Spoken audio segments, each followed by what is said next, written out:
How's it going, everyone?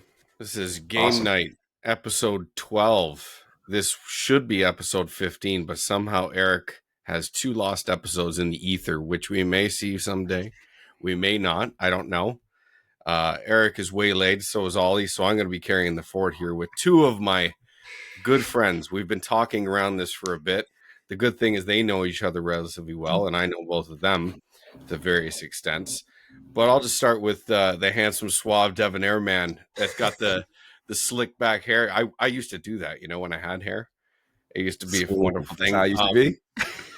He runs the best game studio you may not know about, Two-Ton Studios. And on to the end, Steve Danton. How's it going? Good to be here. Getting ready for Christmas, but excited to chat about games as always. Thanks for the nice intro. I try, man. I try to work on those things. People retread these grounds. Eventually, if we kept doing this, I'm not going to introduce you guys for shit. No. It's worse. Like, hey, this is Cog. Hey, this is Steve. There you go. But I'm going to keep bugging you though. Anything about the new game? Nope. We're working on it. I'll say that. We don't even get a genre. We don't get a genre. It's survival adventure-y kind of, but not all right. It's not really in a. I don't know. We're still figuring it out to a degree too. All right. I won't press. No, really, when we work on things, it does take a while to kind of get it to feel right. We find, we don't really. I think a lot of studios go and they say, hey, like we're going to take this game and that game and put them together and then make this new game. And that's I think it's a really good way to make a game. It makes it a lot easier on yourself.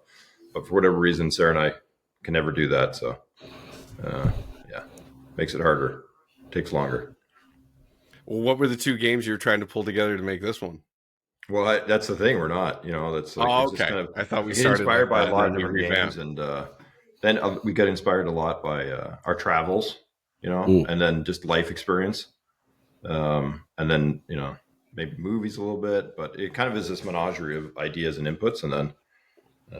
Trying to synthesize those into a game can be tough. Isn't that creativity on a whole, though? I actually just finished the first draft for my children's book that I'm working on. Oh, nice. That's awesome. But it's just, you pull from life experience, you pull from all this different stuff, and then you're off to the races, and then you're not because it sucks, but then it's awesome again, and then it's, why did I do this? Yeah, that's kind of the way it is, but we'll get into that. On the other side is my New York brethren, Iron Lords of the Gaming CEO, one half of the Defining Dukes, and probably secretly runs Microsoft on the low. I don't know. Lord Cog. What's going on, brother? Rose, what's going on, bro? It's good to see you. And of course, the homie. I haven't talked to you in so long, Mr. Steve You're Danton. a busy man. I am a busy man. I try not to bother people. You know what I mean? I don't try to be a bother. No, you good. When I try to pin it down, I figure when I can fit in the gaps and do something, because I don't know, we run an uneven operation here. I would like to get it more consistent if it was entirely up to me. But that's just not happening. One of the New Year's resolutions will be for this to be a little bit more consistent, but get our consistency up. All right. I like that. That's important. I mean, you just said with LSM, you guys are doubling up and you guys never miss. And that's one thing I know Colin prides himself on. Is never missing. And that, people, if you're running an operation that people pay for and people rely on, you got to be consistent, rain or shine, sickness or health, for rich or poor. Yeah, man. They want to see the roles, man. They want to see you, man. They want to see you outside. We need that consistency, you know what I mean? And then we form that love, you know what I mean? That kind of thing. But it's difficult. I get it, and I'm just appreciative if people want to hear what I got to say, even if they disagree. So it's fun, and kind of. The first time we had you on, we had a lot of Xbox talk, and Erik and I learned a ton. I mean, I like pressing you, good or bad, we could bounce these issues off each other. And I always like your even keel take on things. You have excellent energy for what you do. I got to say, much me, I'm like this. I'm like an emotional roller coaster. Anyway. Okay. So we're doing well. Glad. The Game Awards just passed by. I don't want to do the whole revamp. That's what everyone's doing, but it was a good show. I just want to take the temperature on what you guys are thinking about it. Maybe some highs or low, a couple that you guys took from it moving out. I mean, obviously there's a ton of game announcements. Did we like the way they did the awards? It was really hyped up. I remember guys were talking about there's going to be 2 like jaw-dropping announcements. Depending on where you stand, you may have gotten those, you may have not. I personally, I definitely got a couple that I wasn't expecting that I loved. I don't know if it quite got to that like 2015 E3 crescendo, but it was close. Like, I mean, maybe if I got a little bit more out of the couple showings, like I'm specifically referencing Okami 2, if that's what they're going to call it. I just said the sequel. I mean, Okami was pretty much like a consensus game of the year for 2006 when it came out. To me, it's like the best Zelda game I've ever played. People might get on my ass about that. It has it drags a little bit towards the end, but I think the game's like a masterpiece and it plays so unique. Clover Studios was releasing so many bangers. I don't think the industry and fans really knew what they had with that studio when it was around. Beautiful Joe, just keep going. Everything was so good that they came out, and Kamiya's back for this, so that's it. But I'll pass it over to you guys. What do you think, Steve? Where were you at with it, man? I'm curious. I mean, I didn't even watch it, to be honest. So I don't watch a lot of award shows. As an indie dev, I think that indie games are kind of underrepresented in general on the shows. So it's not as much kind of in my wheelhouse. I think I kind of look at it at arm's length a little bit, like in terms of I think it's interesting the focus that the Game Awards have on kind of Hollywoodifying, gaming, with a very strong emphasis on actors and their roles within a game. As a game creator who tries really hard to make gameplay centric games, I don't know how I feel about that. In some ways, it's great. I think it elevates the profile of games. I think it brings in a broader audience than you wouldn't otherwise see. I think you definitely see, as we kind of chase and aspire to be films, some of us in the gaming industry, then I think you definitely up the visual quality of things. You get more cinematic storytelling. But that, when you're investing in that, you're not investing in other things, right? And so, like, for my money, I'd rather play, an Animal Well and, Billy Blasso's next game than I would, a game with, I don't know, Keanu Reeves in it or something like that, that has full motion capture and he's, has over, 3 hours of dialogue. Not, I love Keanu. I think he's great, but you know what I'm saying? That's just not where kind of my, why I get up in the morning and think about games or what I love about games. So, I thought some of the reveals were cool. I thought visually, and cinematically, I thought The Witcher 4 looked really interesting. I thought The Long Dark 2 looked stylistically really interesting. Oh, I remember that game. I played the first one. Yeah. I loved it. Indie gem. Hinterland, I believe. Yeah. Ueda's next game, I think, is... It's always a bummer when you get like a cinematic trailer, not a gameplay trailer. Like I want 5-minute gameplay reveals. I don't want 3-minute, movie trailers. So you're not a fan of the vertical slice? Yeah. Are you not a fan of the vertical slice? Yeah. So I hear you, and I think that's the letdown with a couple of these bigger announcements. I mean, on just sticking with your indie take, did you see? I get it's so hard to even know what indie means these days too. Like, I know. You look at a game like Sea of Stars. Sea of Stars was classified indie. Like 35 to 40 people worked on that at any time. This wasn't a small thing. It cost a lot of money. Like, what is? People flaunt the indie title as a badge of honor these days, but I really don't think it means a lot. Like it does mean it to us, but I mean, I think some people, when they see that, they're automatically thinking small team, 1 or 2, 3, 5 at the most, maybe a couple freelancers and this and that. When the teams that are taking those awards seem to be relatively large teams. It also killed me, like rest in peace, Kobe. But when Kobe made that documentary, the indie, like the short that he won the Oscar for, I mean, how much money do you think that cost? Everyone in the category are like, fuck, man. Like, seriously? Like, Mamba made it. We're not winning. We're just showing up to look good. It's the same idea, right? Yeah. No, I think it's hard. I was just going to say, in terms of classification, I think when I think of indie, I think more of boutique. And kind of like the smaller, scrappier, like films are interesting, right? Like smaller, scrappier films that are kind of doing more with less.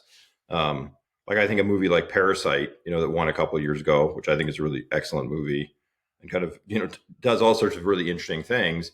It's not a mainstream blockbuster film, but it was featured very heavily. Like or dislike the Oscars, they're definitely not perfect.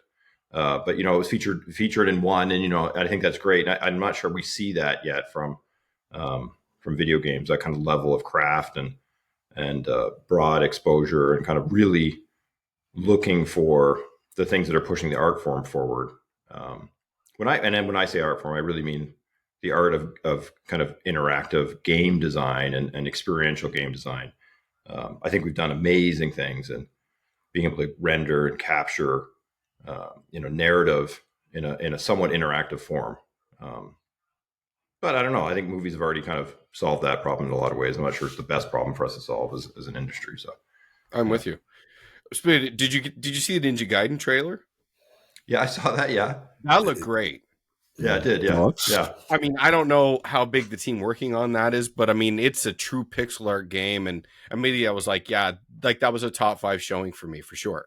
Yeah, man. The Temo, and it seems like I struggle how to say it. Is it Dotemu, .mu? And I've interviewed them a few times. I don't know, but everything they do is the best. Everything. Yeah, and they seem to have a love letter for, I think, all three of us, our generation of those classic style games, and to see them get, I believe Sega gave them the blessing, the okay to officially canalize their Streets of Rage and Streets of Rage 4, right? And then, obviously the Ninja Turtles, and I come from that Turtles in Time era, arcade, they had that. And then now you see Ninja Gaiden, and I was explaining to Maddie, because he was like, explain to me, because he's like, I'm young, I don't get the significance. And I'm like, you have to understand, like, Ninja Gaiden, the old Ninja Gaiden, obviously there was the arcade one, which was, the 2-player kind of beat 'em up kind of thing. But then there was the NES one. And I tried to explain to him how much of a shift that was with kind of like cinematic storytelling between the stages, and like they kind of I would say pioneered it, but it was a big to do thing. So to see this game, people, like, I'm trying to explain to him, like, this is a powerful moment, as far as and obviously going for that indie pixel style, and it looks really cool. So he was like, okay, I get it now. He's like, people are going crazy, I just need to understand why. Kind of thing. So yeah, it was cool. I love the Temo. I love what they're doing, and it seems like every time they launch something, there's a level of care and attention to detail from the era. They get the essence of what the game is, and then they kind of put a couple of modern spins on it. So I'm excited to see where they go with it. Same for sure. And I like they did 2.5D for a lot of their previous offerings, and I'm not like I some people are really hard on 2.5D games. I actually think it allows, like, the art that people are doing in the conceptual stage and all throughout, it kind of comes to life a lot. And pixel art there's very few people that. All right, that was a quick commercial break, and we are right back. I think I slammed the table too, but I am having a cocktail. Listen, you try getting your ass kicked for 2.5 hours by a 4-year-old and an almost 2-year-old. You get tired out. You deserve to imbibe once in a while. What we got? What we doing tonight? What we working with? Yeah. Oh, this is actually the JP Wiser's. It's an old fashioned blend, like straight out of the thing. I'm too lazy to do it myself. I'm a big old fashioned. All right, love it. But I'm not going to sit here and do it myself. So I'm doing it the lazy way. But people that watch this are like, this guy is an alcoholic for sure. I swear, I've mostly cut out drinking in my life. Like, the very thought of being hungover and having to take care of kids the next day is the biggest thing. Like, you don't even need to go to rehab if you had an issue. Just have kids. Seriously, like, I guess if you want to be a good father, anyway, you could just be out. I don't care, but whatever. That's not me, ladies and gentlemen. Anyway, Dotemu, yes. Dotemu, wonderful studio. I can't wait to see what they're cooking next. What other thoughts? What's to do for you, Cog? Yeah, man. Look, I think for me, like, I was extremely critical last year, Jeff, and in what way? Because I'm so, as Steve knows, I'm so pro developer. You guys to me are the heroes. You guys are the stars. You guys should be the focus. And I'm never going to be a fan of, off-screen award winners. I'm never going to be a fan of, rushing someone off of a stage, when it's their moment to be celebrated, and, where the priority was always ad placement. And the priority is also these Hollywood figures, as kind of Steven mentioned, which is like, don't get me wrong, I'm from the era where people laughed at me that gaming would never be anything, right, and never be big. And now we got our Emmys, we I got think our we're Oscars. all from that. Yeah, We're from that era, right? Like, Yeah, so it's definitely. like I know what it is, how important it is to have this. And I know it's not easy to manage all that encompasses running a show. I get that. But I felt the last 2 years we lost our way. Like, this is a complete commercial. This is ad placement. This is disrespectful to developers. And I'm just like, look, we have to get the pendulum swung back the other way to what we're here for. So to his credit, I will give Jeff two things. One, actually commenting on the state of the industry. I don't know about you, but people are unemployed. People are laid off. Studios are closing down every second. And it's just like, we're not talking about it. As if everything's great. We're just here to celebrate. Like, we got to talk about it. So that was happening. He had a gentleman, I believe, what's his name? Amir. I forgot the gentleman's name, but Game Changer Award. Game changer. And what he was doing was seeking out people who have been laid off, creating programs and opportunity to get and funnel these people back into the industry. Absolutely love that. I believe Larian Studios, the head of Larian was there. He had a speech before the Game Award, the Game of the Year. The Game of the Year. I was a big fan of that speech. Oh, powerful. Speaking to corporations, we're bleeding and losing talent. And the sad thing about it is some people are not coming back to the games industry. Steve, did you happen to hear that speech? I read about it. I haven't listened to it yet. No, okay, I haven't. Yeah, I really should. Yeah. Yeah, brother, it is powerful. He touched the soul, and I really love that Jeff allowed that. And then the funny thing, which is, there's a running joke in the community, of how Jeff runs things, and he's going to give Kojima a spot here, and he's going to do this, and he had the Muppets, which I generally hate, but he had the Muppets ribbing him in like a stuff, like in almost like in a Deadpool Wolverine breaking the third wall way. And I have to admit, the humility to allow that to happen and have, and him taking the ribbing and fun. So I got to give it credit. Was it perfect? No, right?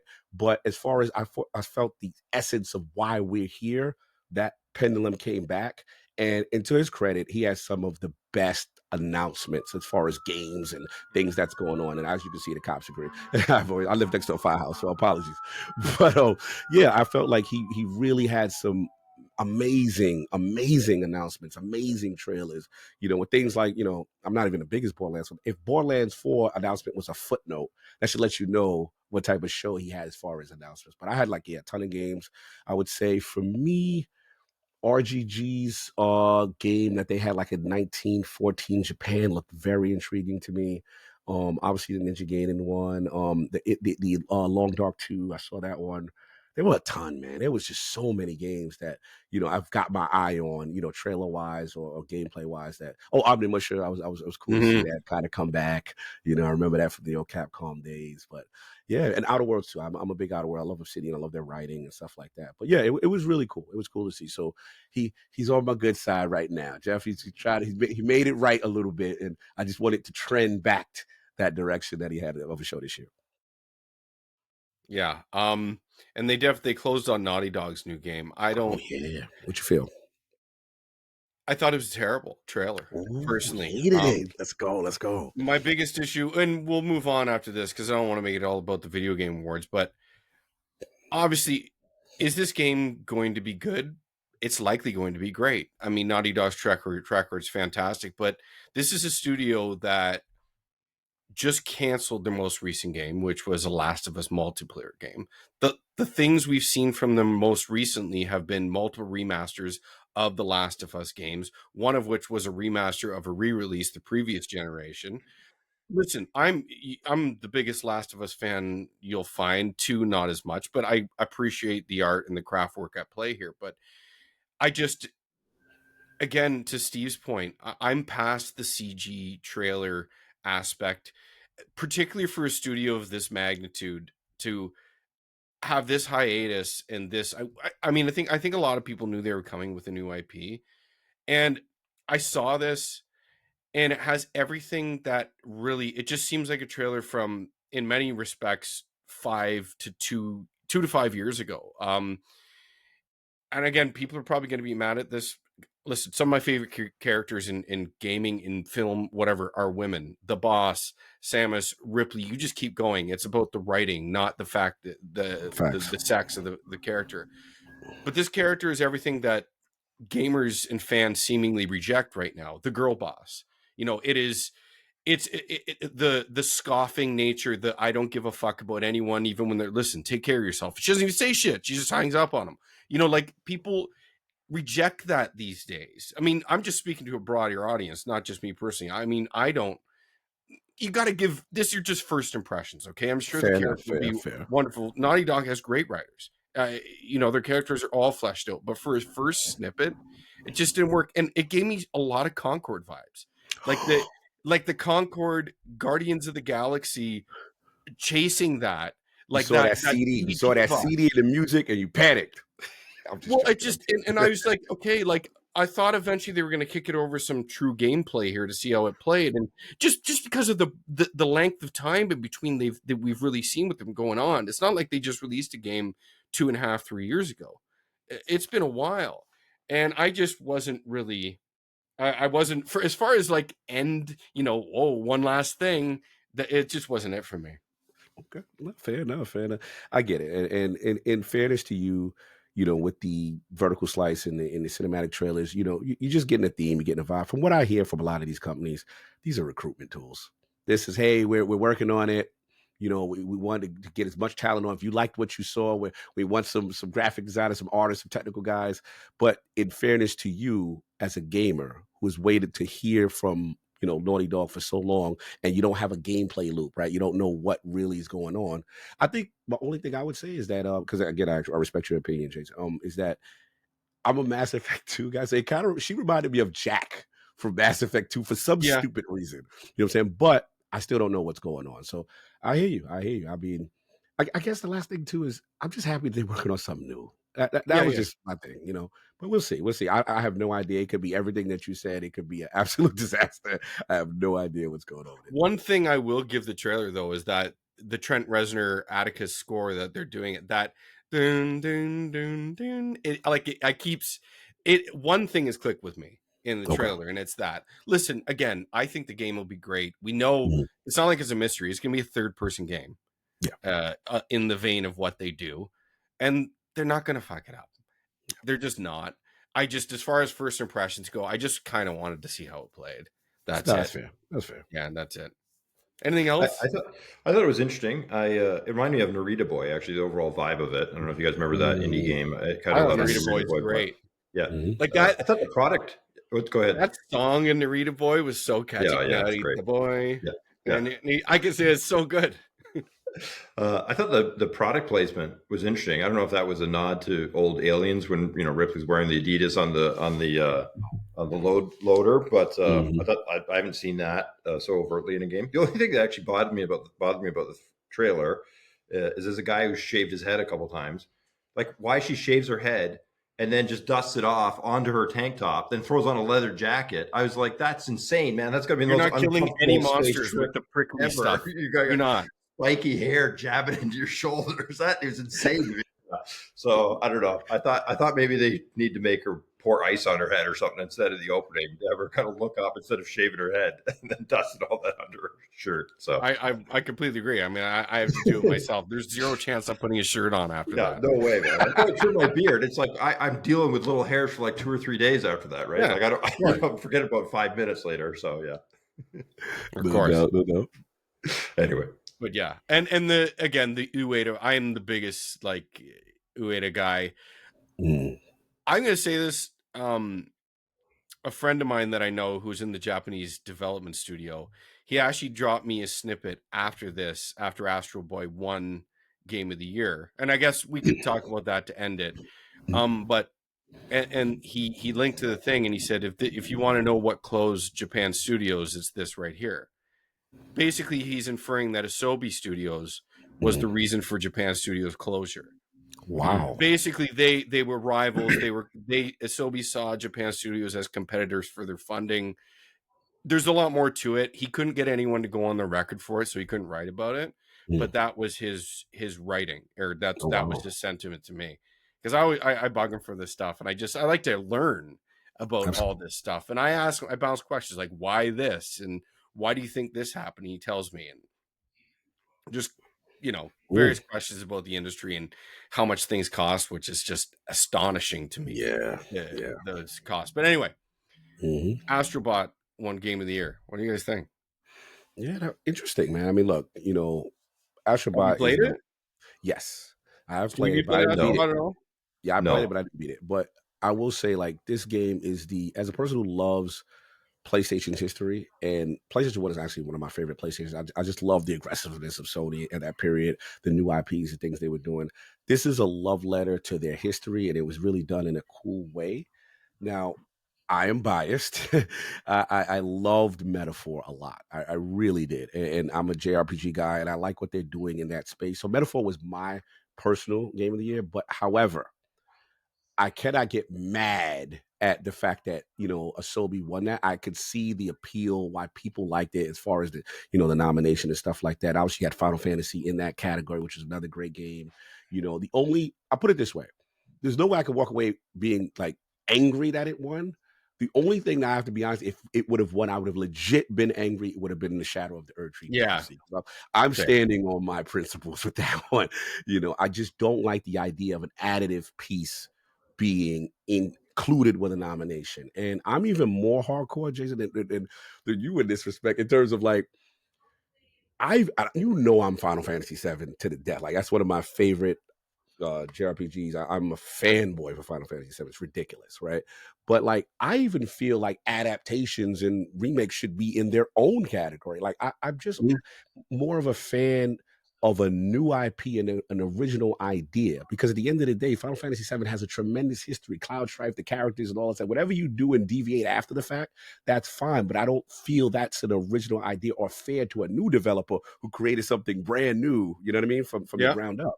So I'm always going to stand on that. So that was my major beef with Jeff this year. Again, gave him his praise, but I hated the fact that DLC, specifically Shadow of the Erdtree, which is an amazing game. I get it. It has as much content as some releases. I get that, but it's an additive piece, in my opinion.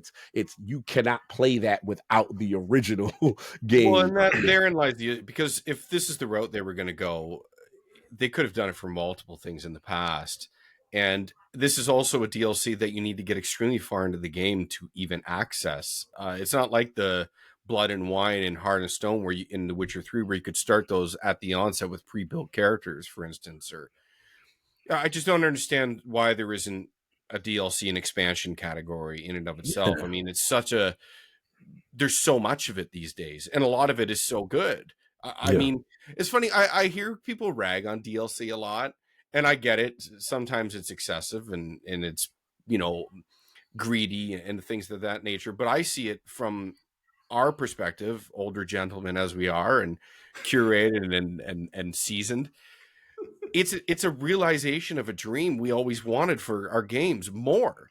Like, there was always these games. How many games did we play as kids? And like, then we would, it's called fanfic now. We would just use our imagination. Steve, I specifically remember sitting under a tree with you, stupid Kung Fu Kid from Sega Master System, talking about the end tournament with Wrong Wang the Puzzle Wizard and all, or not, is it the puzzle? I don't know. Anyway, I don't remember. about this tournament and how it would go. And it's we just think, imagine we got like extra bosses for that. Right. Maybe it would have ruined the mystery. I don't know. But it is a realization of that, for better or for worse. And I'm all for it. Because in the end, you don't have to buy it. You don't have to play it. You could leave it as such. So, I mean, I'm playing Astrobot right now, and we'll segue into a little bit of what we're playing before we roll into our meat of the show.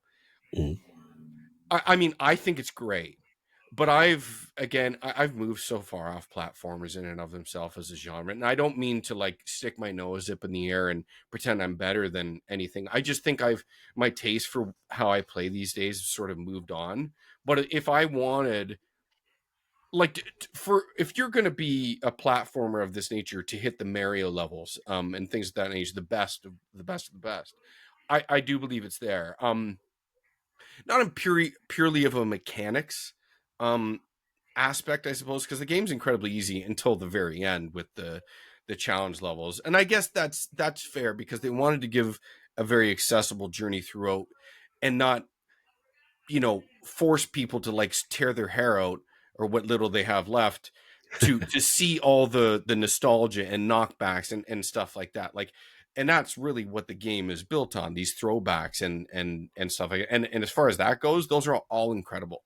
There's so many, everything really is in there, aside from maybe, I think the standout really was Final Fantasy. That wasn't included in Astrobot, which was really surprising. But anyway, as far as platformers goes and of the PlayStation variety, I think it's amazing, and I have zero problem with it winning. Yeah, I haven't played it. I thought it was interesting. I mean, from what I saw of it, it looked neat and stuff. I don't love 3D platformers. I think that they are fundamentally hampered by some camera issues, and I think that 2D platformers are generally superior, at least for me. I find aiming in 3D platformers, your jumps is tough, and I think you die a lot for just dumb reasons. It makes you feel stupid, but yeah, or you just miss jumps in general. Like exactly. I've had you just miss jumps because of weird, all sorts of weird. Like I played the new Mario game, and then you're too far the one way, and you're like, oh, it's a very hard problem to solve. That I've tried building a 3D platformer before, and we did all sorts of tricks with like shadow casting. So your shadow would actually go so much farther, so you could actually use it as an aim target, for how to get over a bridge or something. But it looks really fake, and it kind of breaks the immersion. So it's tough to solve. I don't know why we're really.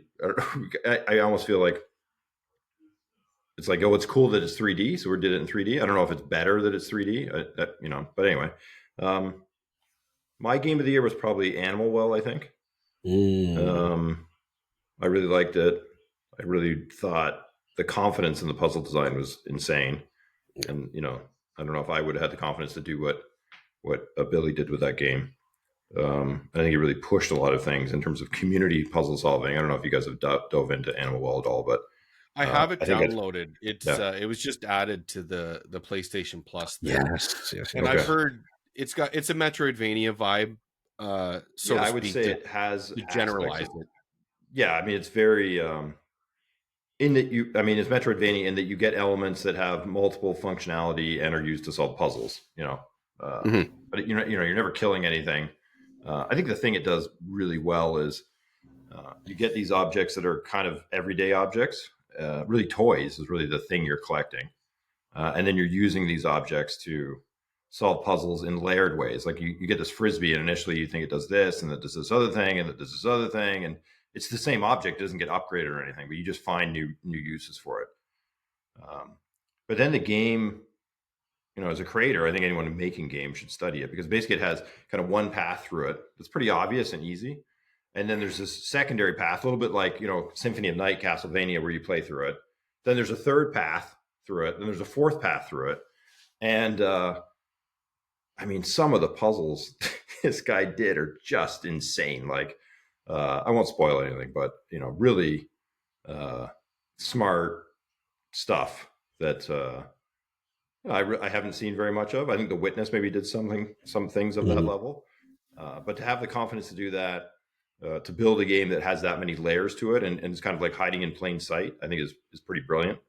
And interestingly, despite having incredibly low fidelity, relatively speaking, pixels, they created a world that feels very lived in and has, layers of history and nuance and kind of personality to it that, for its pixels really has no right to be there, on face value, but is all very purposeful.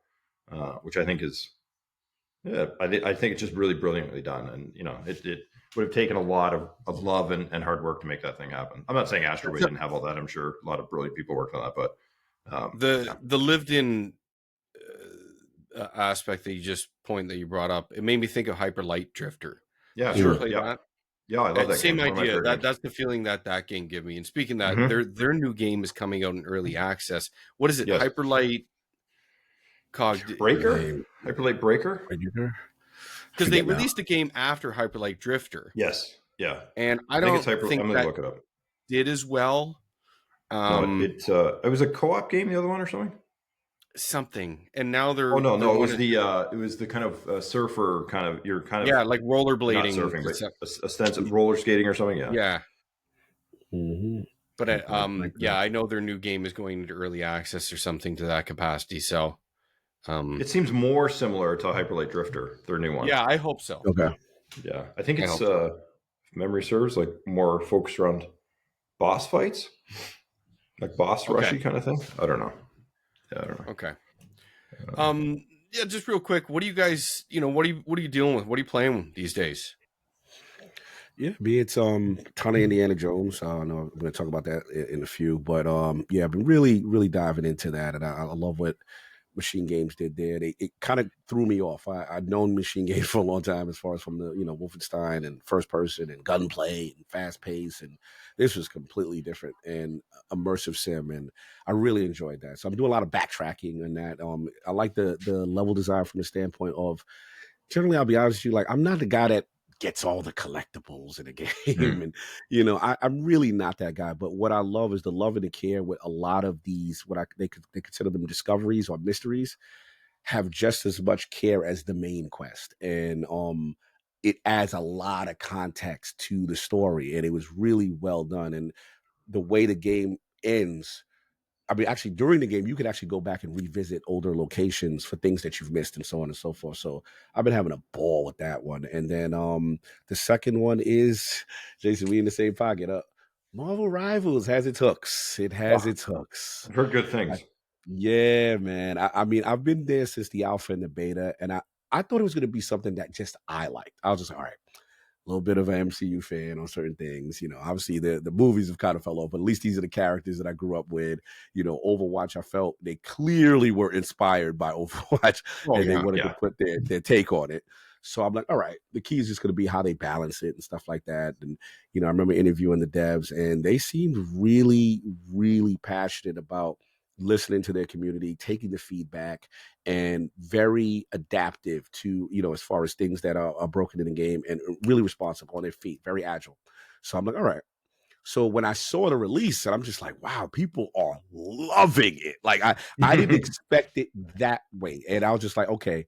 And now that I've gone back, because when I remember I was in the alpha and the beta, they've changed so much. And I'm just like, wow, the balancing and the fun. I am having a ball right now. So yeah, playing with a couple of characters. Spidey's a bit squishy, but I'm learning. It's a high skill curve for that one. Black Panther, very high skill curve for him. I feel like he needs a little bit more. Yes. Some people say he doesn't, but I feel like super high ceiling, super high floor as well. Yeah. But I feel like the ceiling isn't quite worth the payoff when you got Iron Fist catch his hand, fly all over, just beating everyone's ass and not coming down for air. Like that's not even fair. Exactly. I'm like, at least one of these abilities should chunk damage that he has, because I'm learning now it's like, oh, you got to mark someone with a vibranium thing, and then if they're marked, then you can kind of teleport. Yeah, and that's the continuous dance. Yeah, and the most. He's a little bit of a glass cannon, so you got to be in, out. You cannot stay in the mix when Hulk and these guys are like. And I get it, I like it, but I agree with you. He should pack a little more punch. I'm actually getting good with Adam Warlock, with getting my little healing, being a support guy, teleporting, getting in my little cocoon, helping the team, healing this one, healing that one. So I've been having a ball with this game, man. It is fun. It is really fun, and the potential is going to be crazy. They're going to do the transmedia link whenever there's a movie and there's a skin, but in fairness to them, they've been brutally transparent with the monetization model. Pretty much if you play enough hours, you can get that currency to get, suits and stuff like that. And that part's refreshing because, let's be honest, a lot of these games tend to be predatory with a lot of this stuff. But I'm impressed, man. From a core foundation. Oh, last thing I got to say, I'm a live service guy. I've been through these launches. It's kind of known. The first day, the queuing, the servers are going to be bad. This was one of the most seamless, perfect. I was queuing in matches. Didn't matter my pop party composition, the size. Instantly, I'm like, bro, this is it. I have to give credit. We always rag these companies on these live service launches and how they were not prepared for the server load and so on and so. This was seamless. It's only fair we give them like their flowers. Yeah. Now this is NetEase, right? Yeah, and I got to give them credit because I was rocking with them since Naraka Blade Point, which was I think you. I remember you talking this game up. I never got to try. I told people, I said, this is a martial arts. Like they took Battle Royale, but they put like a martial arts spin on it, and it was all hand to hand. I was like, this is amazing. And the art style, beautiful. I'm like, people are sleeping on this game. This game's amazing. And to see them now level up, get the Marvel IP, and now people are like, yeah, this is the. I'm like, see, I was there from day one. I told you. Well, nice. I mean, I'm playing it too in the limited time I have, so we'll just pause on it for a second. Sure. I'm gonna be honest, like, it's one of my 5 best games of the year. I think it's that good. It's like 2016 Overwatch levels, and Overwatch won Game of the Year that year. Whatever that means to you. I mean, this is a subjective thing, of course, but enough people loved it to give it that. Sure. And I think people look back and think that was a mistake. I don't. It's just because people aren't jumping into those style of games. It was that good pretty much right away. And I think the vacuum left by Overwatch 2, people have been waiting. So to me, I don't think the Marvel Rivals success was all that mysterious. And I see people, it's because of Marvel. Not really. Avengers flopped, so did Guardians of the Galaxy, and Guardians of the Galaxy was great. And my beloved Midnight Sun flopped too, and I loved it. And Midnight Sun flopped, yeah. And that was another good game. So yeah, I think it's like awesome as far as it gives me the full vibe and the breadth of the cast. There's some balancing issues to be had there, sure, but it feels pretty good. I was a big Doomfist guy in Overwatch. And when they made him a tank in Overwatch 2, it just ruined me. I hated it so much. They fucked that character so badly in Overwatch. He had so many glitches. Like, you would just punch guys and no damage would register. And then they would, rather than fixing all the bugs, they would just nerf him into oblivion. Like, he was just absolutely garbage. And he's supposed to be, Doomfist can level buildings. And, one punch is all I need. He was the dopest. I waited so long for this character. I remember on launch day, everyone was losing their mind because he was so overpowered. It was incredible. He just and everyone just blowing up, across the map. He's just punching guys through walls. You're like, what the fuck happened? I know, it's great.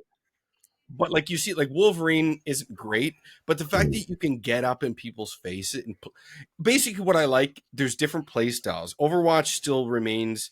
It's a first person. That's the biggest difference. This is a third person game versus a first person game. And I know that's I believe that's the topics we're going to talk about in relation to Indiana Jones with you, just to do a little lead in. Sure. But I personally, do you remember the game? It's actually the game that preceded Fortnite.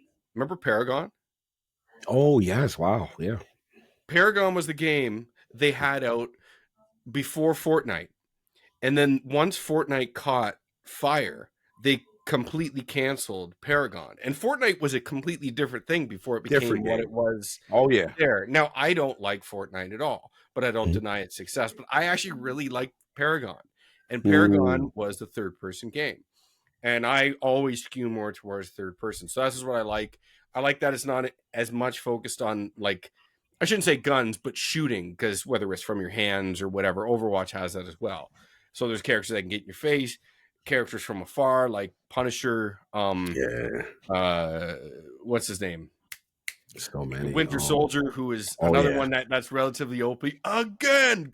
So I'm like, this guy's like jumping on people like 6 times. It's not fair, but it's great. I don't know. Bottom line is, I love this game. I wish I had more time to play it. I think it's really, really, really good. And how hot they came out of the gates is impressive.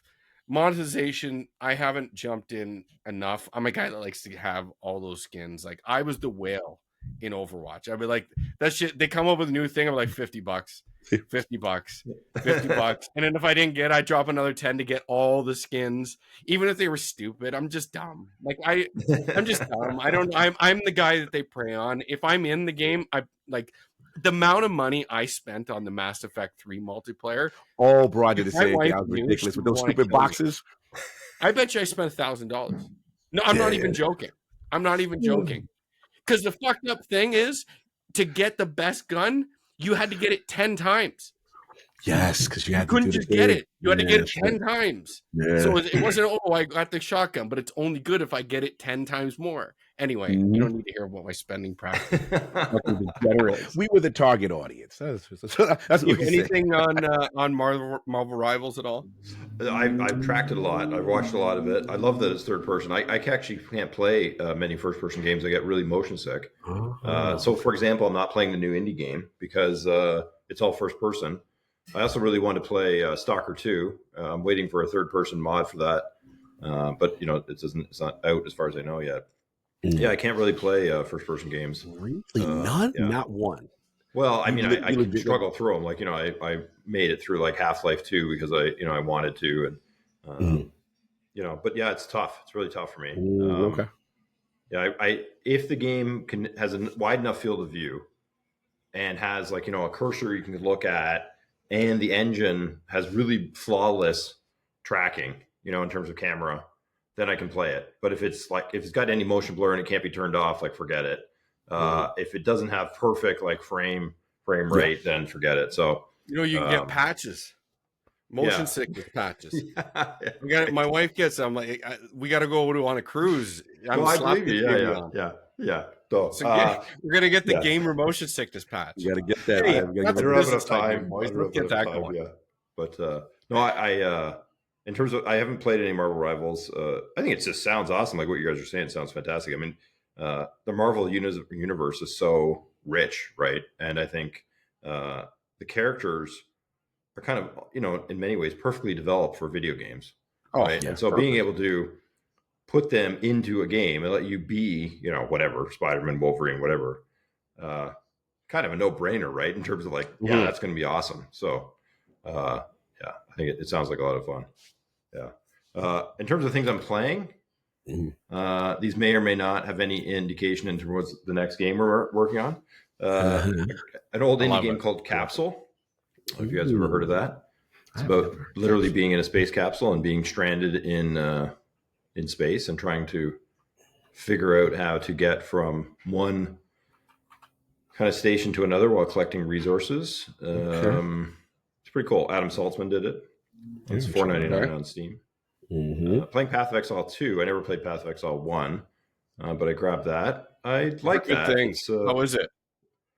I like it. I think I played Diablo 4 when it first came out. I didn't play the kind of whatever they call it, the treasure reboot or something, Loot 2.0. I didn't play that. But Path of Exile 2 feels darker, smaller in some ways.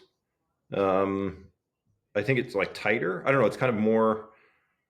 I think it's trying to do less narratively, which I kind of like. It kind of feels like it has more of a perspective, rather than trying to. I think one thing that's hard for like a Blizzard is their audience is so huge. They have to try to make so many different people happy. I think that can be a very hard thing to do. And so it can kind of dilute some of the stories. I don't know. Anyway, Path of Exile, I can't really put my finger on it, but it feels a little bit tighter. I haven't played that much. Mini Shoot, I don't know if you guys are playing that. It's like Zelda meets twin stick shooter. Okay. Another game, Duskers, which is all about programming probes and exploring spaceships, like as if you're kind of in a Expanse kind of world, and you're kind of a lot of space, a lot of space, like a salvage kind of team. Yeah. Intravenous 2. I don't know if you guys. It's kind of like Hotline Miami meets Hitman, I would say. Top-down perspective, super detailed, like stealth and gun. Man, they have like 1,000 guns in it. Thronefall. I don't know if you know that one. It's like a really. Say that again. Thronefall. It's like a super minimal RTS made by one of the guys that made the game The Ramp. I don't know if you know The Ramp. It's like a skateboarding kind of chill out kind of game. Okay. Where you're on a skateboard ramp. And then Jay, you might remember this kind of from the Fantasy Star days. Cog, you maybe too for Fantasy Star, but it's called Labyrinth of the Demon King. And no, this is a different one actually. Labyrinth of the Demon King is like a horror game that I wasn't able to play. So I'm just literally looking at my Steam recently played. Okay. So Dragon Ruins is the other one. Dragon Ruins, which is really, really stripped down dungeon crawler, old school, like, first person perspective, WASD, you step, turn, go forward, you turn, just like Phantasy Star was. But all the combat is auto battle. So you're going in there and you just like come across a bunch of goblins and you just like kill them and then you keep going. And I don't know, it's charming in a certain way. And the last one is a game called Eye of the Commando, which a friend worked on, and it's kind of like we're like the target demo for it. It's like, dudes who grew up with Rambo and Stallone and Schwarzenegger, but it is also like an old school dungeon crawler, but you can aim in it.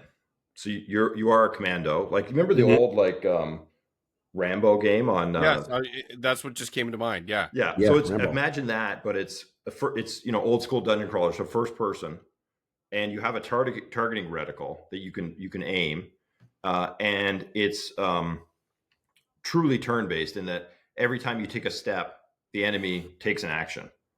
Gotcha. And it's actually pretty brilliant because you can set up it really is a strategy game, not really like an action game, but it kind of is in the clothing of an action game.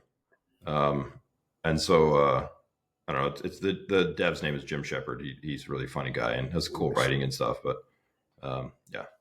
So those are my super obscure I love it. Love it. Was it Dragon Ruins? Yeah, Dragon Ruins. Yeah, I'm gonna try that. Coming out with a sequel. Actually, the sequel I think was like I gotta look it up because the guy had like a funny, like the Steam store description. Yeah, like he had a funny way of framing it. Dragon Ruins 2. Yeah, I think Dragon Crawler often. Yeah, Dragon Crawler for tired people. For tired people. It sounds right up my alley. Yeah, exactly. Yeah. This is screaming Phantasy Star. You get what's on the tin, kind of thing. He's but when I think of Phantasy expectation setting is important. Yeah, exactly. I think of what I mentioned in the Intergalactic in terms of female. Like that was my first experience with a female lead. Yes, Alice. Oh yeah, Phantasy Star. Yeah. Phantasy Star. Yeah, and it's I mean, how the writing is bare bones back then, but right on the onset, she has this whole thing, and that's.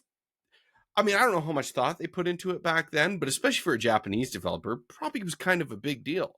Yeah. And Phantasy Star was the flagship role-playing franchise for Sega at the time. The big competitor to Dragon Warrior. Well, Dragon Quest, but Dragon Warrior here and Final Fantasy. And they went with a female lead, which was brave at the time, I suppose. And it worked for me anyway. That game was huge. Oh, I loved it. That was great. What an all-timer. I still remember the music in the... Oh, yeah. Overworld? No, when you're in the dungeon, I remember the dungeon. I used to hum it when as a kid. Like, I can do the battle music in my head right now.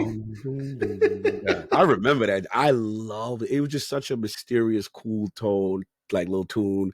I love that thing, man. I really was addicted to Phantasy Star 1. And then the Phantasy Star series, as we know it, it's funny. I want that to come back, right? Because what it is evolved to and online, I'm like, hey, that's not really Phantasy Star to me. People that play that have no idea what it is other than that. Yeah, and it really bothers me. It bothers me a lot because I'm like, you took something that was so pure and you fucked it all up. And and I'm with you. It's right, but think about it. I mean, I don't know, people won't jive it, but this just give you an idea before there was walkthroughs and power picks and things of that nature. Like I remember sitting specifically at Steve's house with graph paper with the dungeons. All three of us, your brother, me, you. And it didn't make any sense. There'd be falling through floors and false walls. It was brutal, man. Yeah. It was so brutal sometimes. And we were just going in circles for hours. And there was no when you ran an MP, you were done. You're just, and you're like dreading the battle. The battle music hits and you know what I mean? You just die and you got to do it all over again. It was so hard, but it was great. It was great. Yeah. So a little bit about what I'm playing. Yeah, I finished Black Myth Wukong. It took me a long time. There are some huge difficulty spikes. I had complaints with it a bit. I think it's a very good game. It's clear the rumor of it's costing $50 to $60 million is complete nonsense. There's zero chance that game is anything short of $300 million. It is as high budget of a game you'll find. and it shows it in every capacity.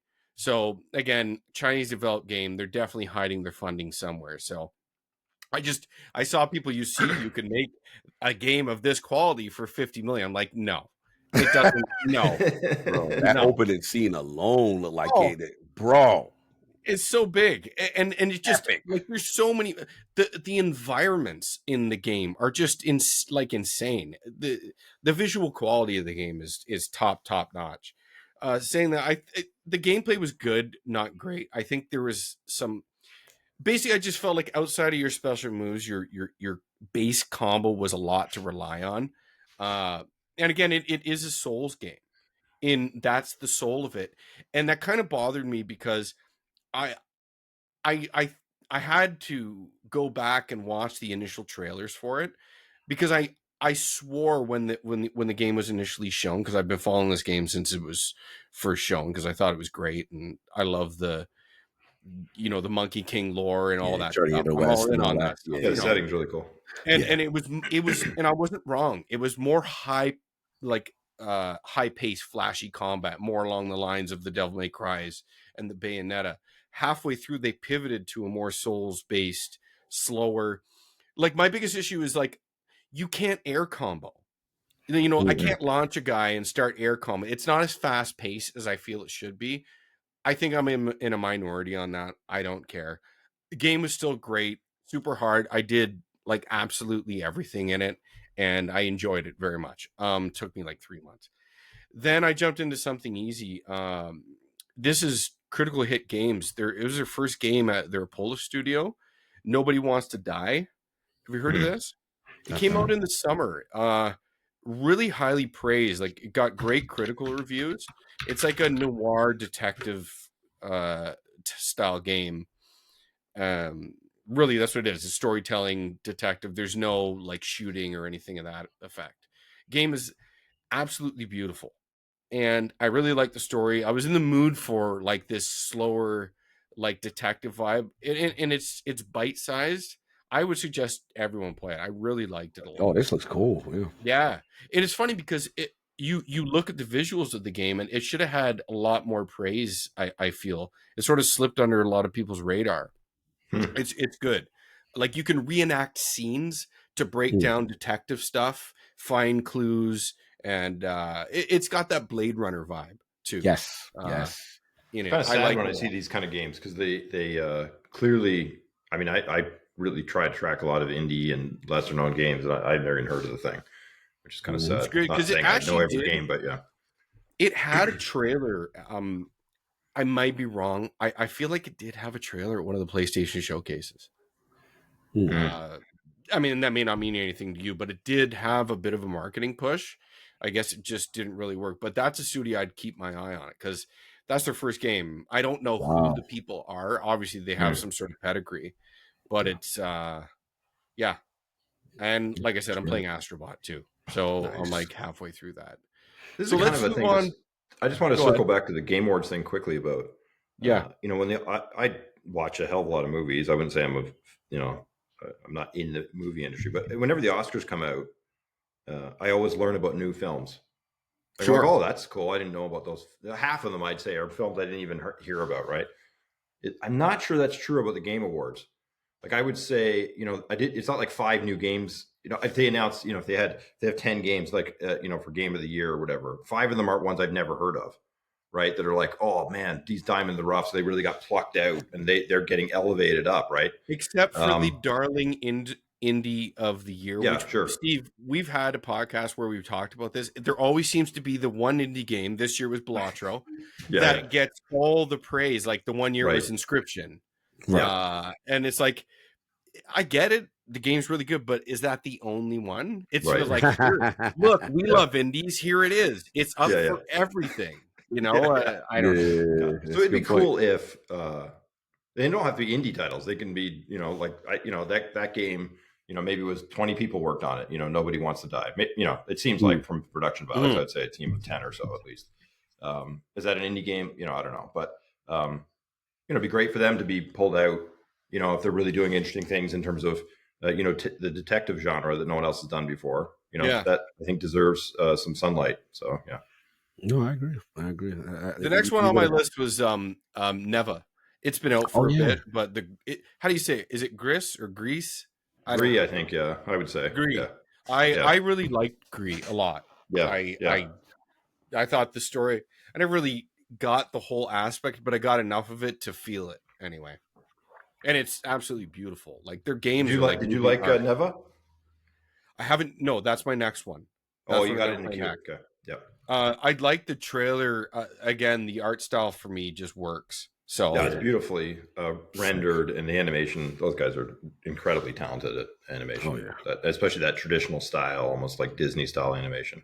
Yeah. Yeah, I'll let you know once I get into it. Yeah, please do.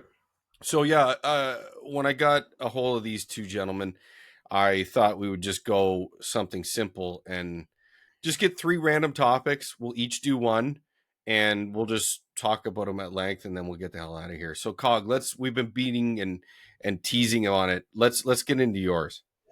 Man, Indiana Jones. I wanted to talk about it. Obviously, it's out, and a big decision was made in reference to design choice and going first person with an iconic character. In terms of generally more of the popular games lately have been third person, right? And being able to see your character interact. And this was a controversial choice by Machine Games. And I remember seeing the initial trailer drop, and it was polarizing, the response. People were like, hey, I would have liked it, man, but can't do that first person. And look, I'm a person that was concerned coming in, like, how are they going to be able to pull this off?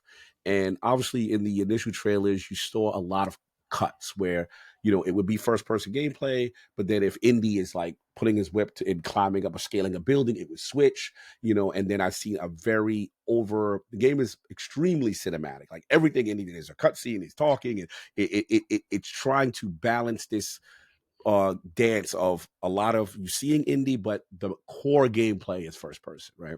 So playing the game and obviously completing the game. And now that I have like more of a nuanced take, did they accomplish their goal? Did it nail what it needed to do? And I feel yes. And the reason why I say yes is because, as a person who loves third person games, and I always kind of pester Xbox, like, you need to have more of these. You know what I'm saying? Like, this is what people like, kind of thing. And I came up with this term, #JustOne. I just want one original IP from Xbox, which is third person, over the shoulder, high graphical fidelity, high narrative story.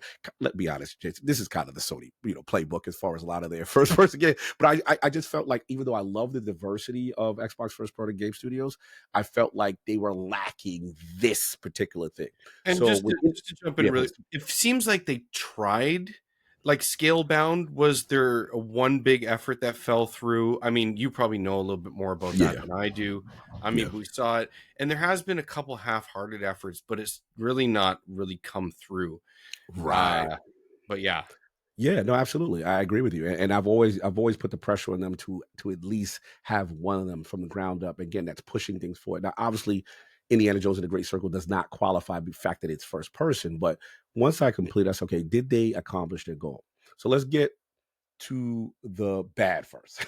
So the bad that I feel as far as the game is concerned is that, the game flirts this immersive sim line where almost like a thief and you're in this world, you can move stealthily. Indy is not this overly powerful character. It was also an interesting game design that instead of a proper quote unquote skill tree, the game is littered around your exploration and finding these adventure books that can be in random places. And these things will give you more skill. They'll make his stamina better, or be like, when he's gripping walls or things like that. Different things to boost, the character abilities. And the other thing that I realized is combat. That's another big part of this game. And it reminds me, Steve, of old school arcade Punch Out. The first part, the one in the arcade where Big Mac was a see-through green grid. Right, the grid. Remember? Yeah. This is that where you got your hands up and they're coming at you. Now, it's a dance, and it took a while for me to get used to that. But it's like, I guess, left bumper is to parry. And then what was cool is, because in the beginning I would parry, and then Indiana Jones would shove the character. But hey, why is he not throwing the right? Yeah, like I want to get in. Yeah, like come on. And what I realized is whatever hand you parry, you have to throw the opposite hand. And then it would connect. And I'm like, okay, I'm getting into it. It becomes a dance. And I'm like, all right, I'm starting to like this. Now, granted, a little clunky at first, a little learning curve at first. But once I got into it, I'm like, man, this is really cool. Then also the way they handled the whip. He can use the whip to disarm enemies. You can use the whip to aim at the leg, yank someone up off their feet, kind of thing. You can do creative things. You can use the whip as a distraction when enemies are doing their patrol. They'll go off and stuff like that. So I started to get into it. So everything started to be great. The bad was just that I realized that if I tried to play this game like extremely Splinter Cell, Metal Gear, stealth, I do all this exploration perfectly. I don't get detected, kind of thing. I saw as the game progressed, and if you move the game story forward and you go back to camps that you cleared out, they would respawn. And I'm like, oh, this is really not the stealth and then also like the Kona vision, the enemies are not the smartest. Like, I'm like, bro, you see me. Like, you know what I'm saying? Like, you wait for this circle to fill up, and then it's like, okay, now it's filled up. Now we detect you and everyone's after you, kind of thing. So that's where it kind of fell apart. So if I played this as a pure stealth game, that's where it falls apart. However, once I played it as action indie, I'm having fun, and literally being able to approach situations differently. Like you can approach a camp, sneak underneath the boards. You can get a disguise and dress up as one of the workers. And also the Vatican, I must say, the level of the Vatican is one of the best design levels I've ever seen. This is an amazing thing. Like it's truly beautiful. But back to the main point, which is first person, where the game shines, and this is where I was a smile on my face. I'm like, why am I addicted? Why do I keep playing? I can't stop playing this game. It was the puzzles and the level of contextual aspect of you putting your hands on it. And then Indy's talking his way through it. Okay, what do I do here? You pick up an object in first person, look underneath, find clues, put things together. There's a puzzle where you're in the Vatican and it's like a Jesus statue, literally. And you're trying to work these different mechanics by pushing levers, putting the wine, the blood of Christ in a thing, letting this thing fill up. There's so many levels of interactivity, and the design choice on doing puzzles in first person is something I really never experienced in a video game, to be honest. Like I think some people say like I didn't play Riddick. Some people say this game has a lot of Chronicles of Riddick inspiration for a lot of people from that team. But I will say, ultimately, the choice was correct. Now, is it going to be for everyone? I'll see my man Steven. He get first for he get motion sickness. He ain't going to be able to do this. You know what I'm saying? But I do like that they stuck with their guns here, because it is my final point. Let's be honest. Like, if we look at Uncharted, we look at Tomb Raider, Lara Croft. In my opinion, these characters are inspired by Indiana Jones. Sure, you know what I'm saying? Right. So Indiana Jones is, to me, is the OG, right? This is the person that, these games aspire to be. So in my opinion, if Indy comes and makes a lesser version of Uncharted and Tomb Raider, and you're just copying what is existing. So I like the boldness in the decision. And I think they pulled it off, man. This is a love letter to the character. The start of this game is literally Temple of Doom. This is like the attention to lore. It is just amazing. And this is a standalone movie, and it is well done. So look, is it flawed? Yes. Does it have some issues? Absolutely. Not saying it doesn't, but it is unique in its own right. And I really, really appreciated what they did here. So yeah, that was me. It won me over. I'm like, all right, I get it. You're not perfect, but I love what you tried to do here. So that's pretty much my experience in the whole first person. But I'm curious, especially with you, Jason, in terms of like you looking at it. We know it's coming to PlayStation at some point, right? Is it something that you would even consider, or still is first person the barrier for you because you prefer the third person experience? Is my question for you. No, a couple things. To your point, your last point there. No, I'm all in. I'll play it. It's day one when it comes to PlayStation 5. And it's a cinematic movie. Well, it certainly couldn't do much worse than the last two indie films. So it has that going for it, because those films are just terrible. What was I going to say? Your last point to talk about it not aping, I think that's a really salient point, because no matter how great it nailed the third person and no matter how much I think I wanted it to, with Indy being the progenitor character that these Nathan Drake and Lara Croft templates have been based off of, it could have only been as good as or lesser than these things. So maybe, I mean, I'd love to pick Machine Game's brain about their concept of that, but that seems like, to be fair, an assumption. Maybe they, to set themselves apart, what do we do? And that would have been a first reach for them. Well, the perspective, how we see the character, that to me, that makes perfect sense. I'm glad you said that, because I didn't really look at it like that. And I harken back to some of the trailers. There was the first gameplay trailer with the quick cuts. I was like, but what I said at the time is, when has Machine Gun Games really done anything wrong, other than Youngbloods, which was an expansion DLC and I didn't have to play it? But everything else they've done has been so great in the same perspective. So I'll give them the benefit of the doubt, and I'm glad I did, because it seems like it paid off. And I'm just glad to see Xbox get a win here, even though it's going elsewhere. Like, their year has been, like, let's face it, terrible. And I mean, an over the shoulder game, Hellblade 2, it just wasn't what everyone hoped it would be or what it was built to be, and with the budget and time, it just didn't work. So again, like, that was my point. They it seems like they've tried a little bit with the third person stuff. It hasn't quite worked.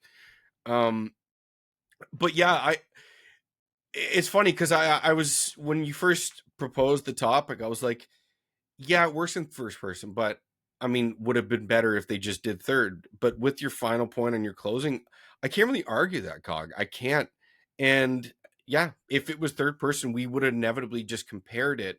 I guess we're tertiarily comparing it to those games, but it's so much of its own thing now that why bother? Other than the spirit of it is there, and the spirit of those games are taken from Indiana Jones anyway. So yeah, with that context, I'm glad they did it, and I'm glad it worked out. No, cool. And just question for both of you: growing up with you, the Indiana Jones kids, consider you guys Indiana Jones fans or casual? I'm just curious for both. I loved Indiana Jones. I thought it was fantastic. Yeah. I liked the first three movies. I thought were great. Big fan. I've heard fantastic things about the game. I was, from the trailers, a little bit worried about kind of the uncanny valley, of not having Harrison Ford, to me, the visuals. I think it's hard if you're making an Indiana Jones game, because you're rendering a character that has been in all of our living rooms in one way or another, or on the big screen for so many years. I think it's a very hard thing to do. So I was initially kind of put off by some of the rendering of Indy, because I was like, man, that's not Indiana Jones. It doesn't sound like Harrison Ford. I mean, I think the main actor did a great job, all things considered. Troy Baker. Yeah. But I've heard that isn't really an issue, and that it actually works really well, and the gameplay is so good, and the puzzles, specifically to your point, Cog, are so good that it doesn't matter. And so I might try and tough it out, see if I can play it, I will say this, see if they do a mod or something. For you might want to give it a shot. The accessibility options are robust. Yeah, I mean, down to dead zones and motion blur off, and like it is very extensive. So even from the highlighting of what's interactable, you can really do a lot of things here. So you might want to give it a shot whenever it jumps. I don't know if you have the Game Pass thing. If not, you wait until it comes to PlayStation 5. I was very impressed with how I felt like they really catered to people who don't like first person experiences. That's cool. It was so many options. I was like, all right, this is almost overkill. All right, I just wanted to see what you guys were offering, but it was like so robust in there. That's cool. Oh, that's really good. Are you convinced it would? I know that the comparative angle, I think that's a very astute one, as Jason said.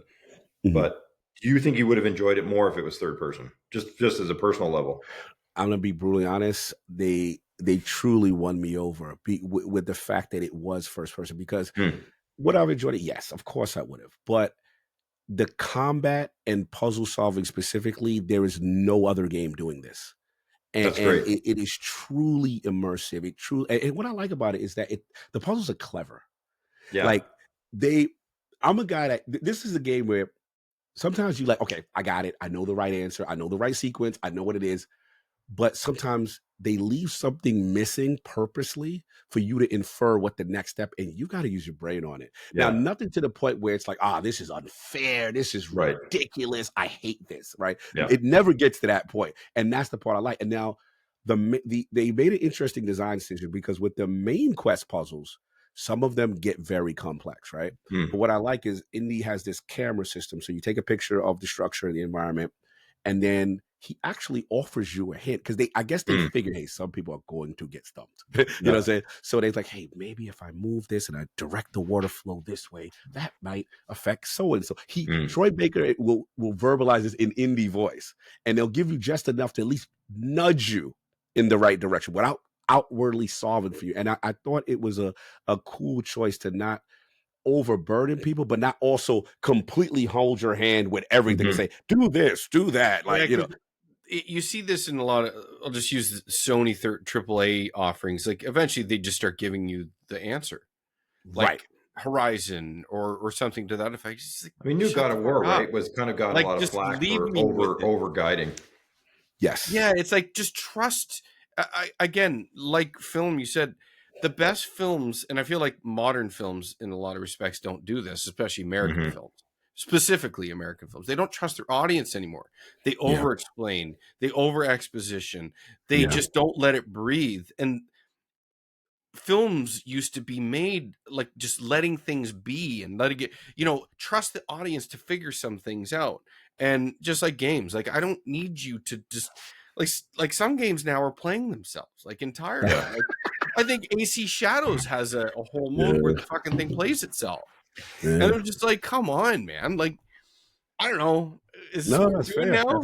That's fair. No, I agree. I think they got, it's going to be some of that. I'm not going to say there's none of it in the Gray Circle, because I think with some of the main quest stuff, they want to hint and not let you. But to be honest, I get it. Games of that magnitude, you got a hook.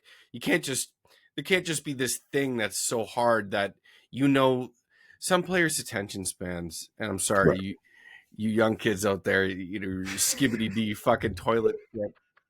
And you're just gonna see this. This is too hard. It's just, I'm out. Like, I'm gonna go do one of the other 1,000 things that are going on in my brain at the moment.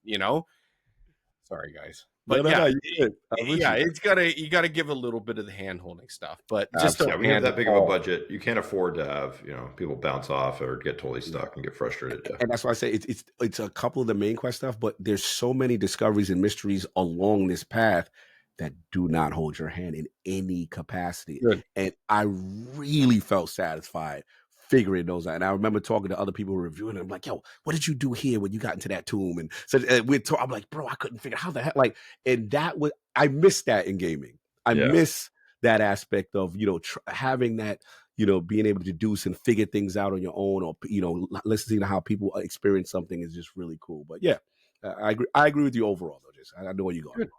Steve, let's go with you. Yes. Topic number 2. Yeah, I didn't really know what to talk about, to be honest. But you proposed a few. I had a bunch too, but no. I was so I thought I'd talk about kind of this idea of I have no proof for this, but I wonder if some games are intentionally, quote unquote, poorly designed or very opaquely designed, so that you go out to the internet and you look for answers to how to progress or how to solve a problem. Just to build kind of a meta community around a game. So I kind of started thinking about this when playing Elden Ring.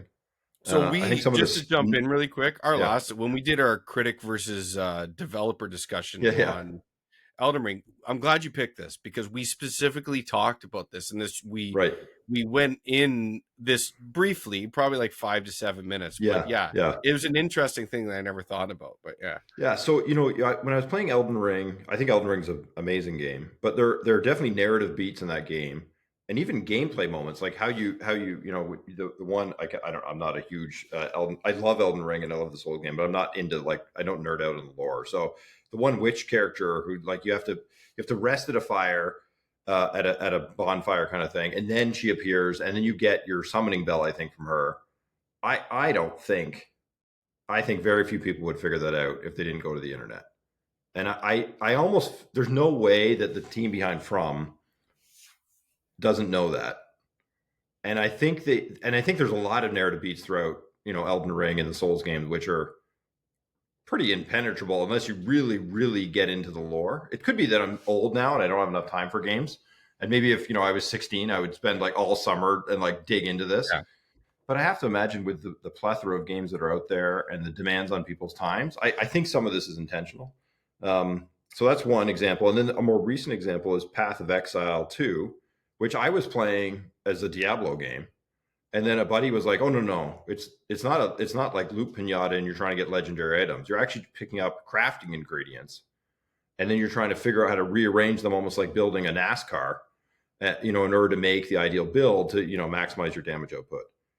And in nowhere in the game, at least from my recollection, was this explained ever. And so if I was living on a desert island playing this game, I would literally never figure this out, right? So again, it's like, there is the internet. There is this community that exists. You will go online. You will find things on YouTube. You will learn about this stuff. It's pretty genius if you think about it, because it creates this weird, implicit, grassroots marketing campaign, which does a couple things. One, if you come to a game and you're like, this game sucks, the boss is impossible, then you have this like army of people that say, no, actually, dude, this is why the game is designed that way, and this is how you can solve this problem. They don't say it like that. They say it much more. But you also have people that are like defending the game design, right? Like the Souls community is pretty famous for this, right? Where people will come to the Souls world that have never played a Souls game, and a lot of them will bounce off it, right? Yeah. And then you really have a legion of faithful, right, that will course correct you, as some nicely and some more aggressively. But I think a degree of that, some of it is the game's design and all that kind of stuff. But I think some of it is kind of this intentional, like let's make sure people can get out there and have kind of meta communities around this, wikis around and stuff like that. I don't think it initially started like that. I think the initial, Demon Souls and Dark Souls definitely didn't. It would have been pretty prophetic to be able to, have that initial idea. But I think now they may be leaning into that more.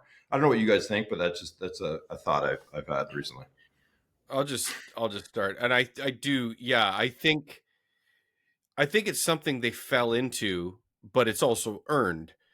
Yes. Like, I don't know if you remember, you probably do, but the Demon Souls, a lot of outlets, specifically IGN, didn't even review it at first. Oh yeah. Like, yeah. What is this game? What is this thing? Yeah.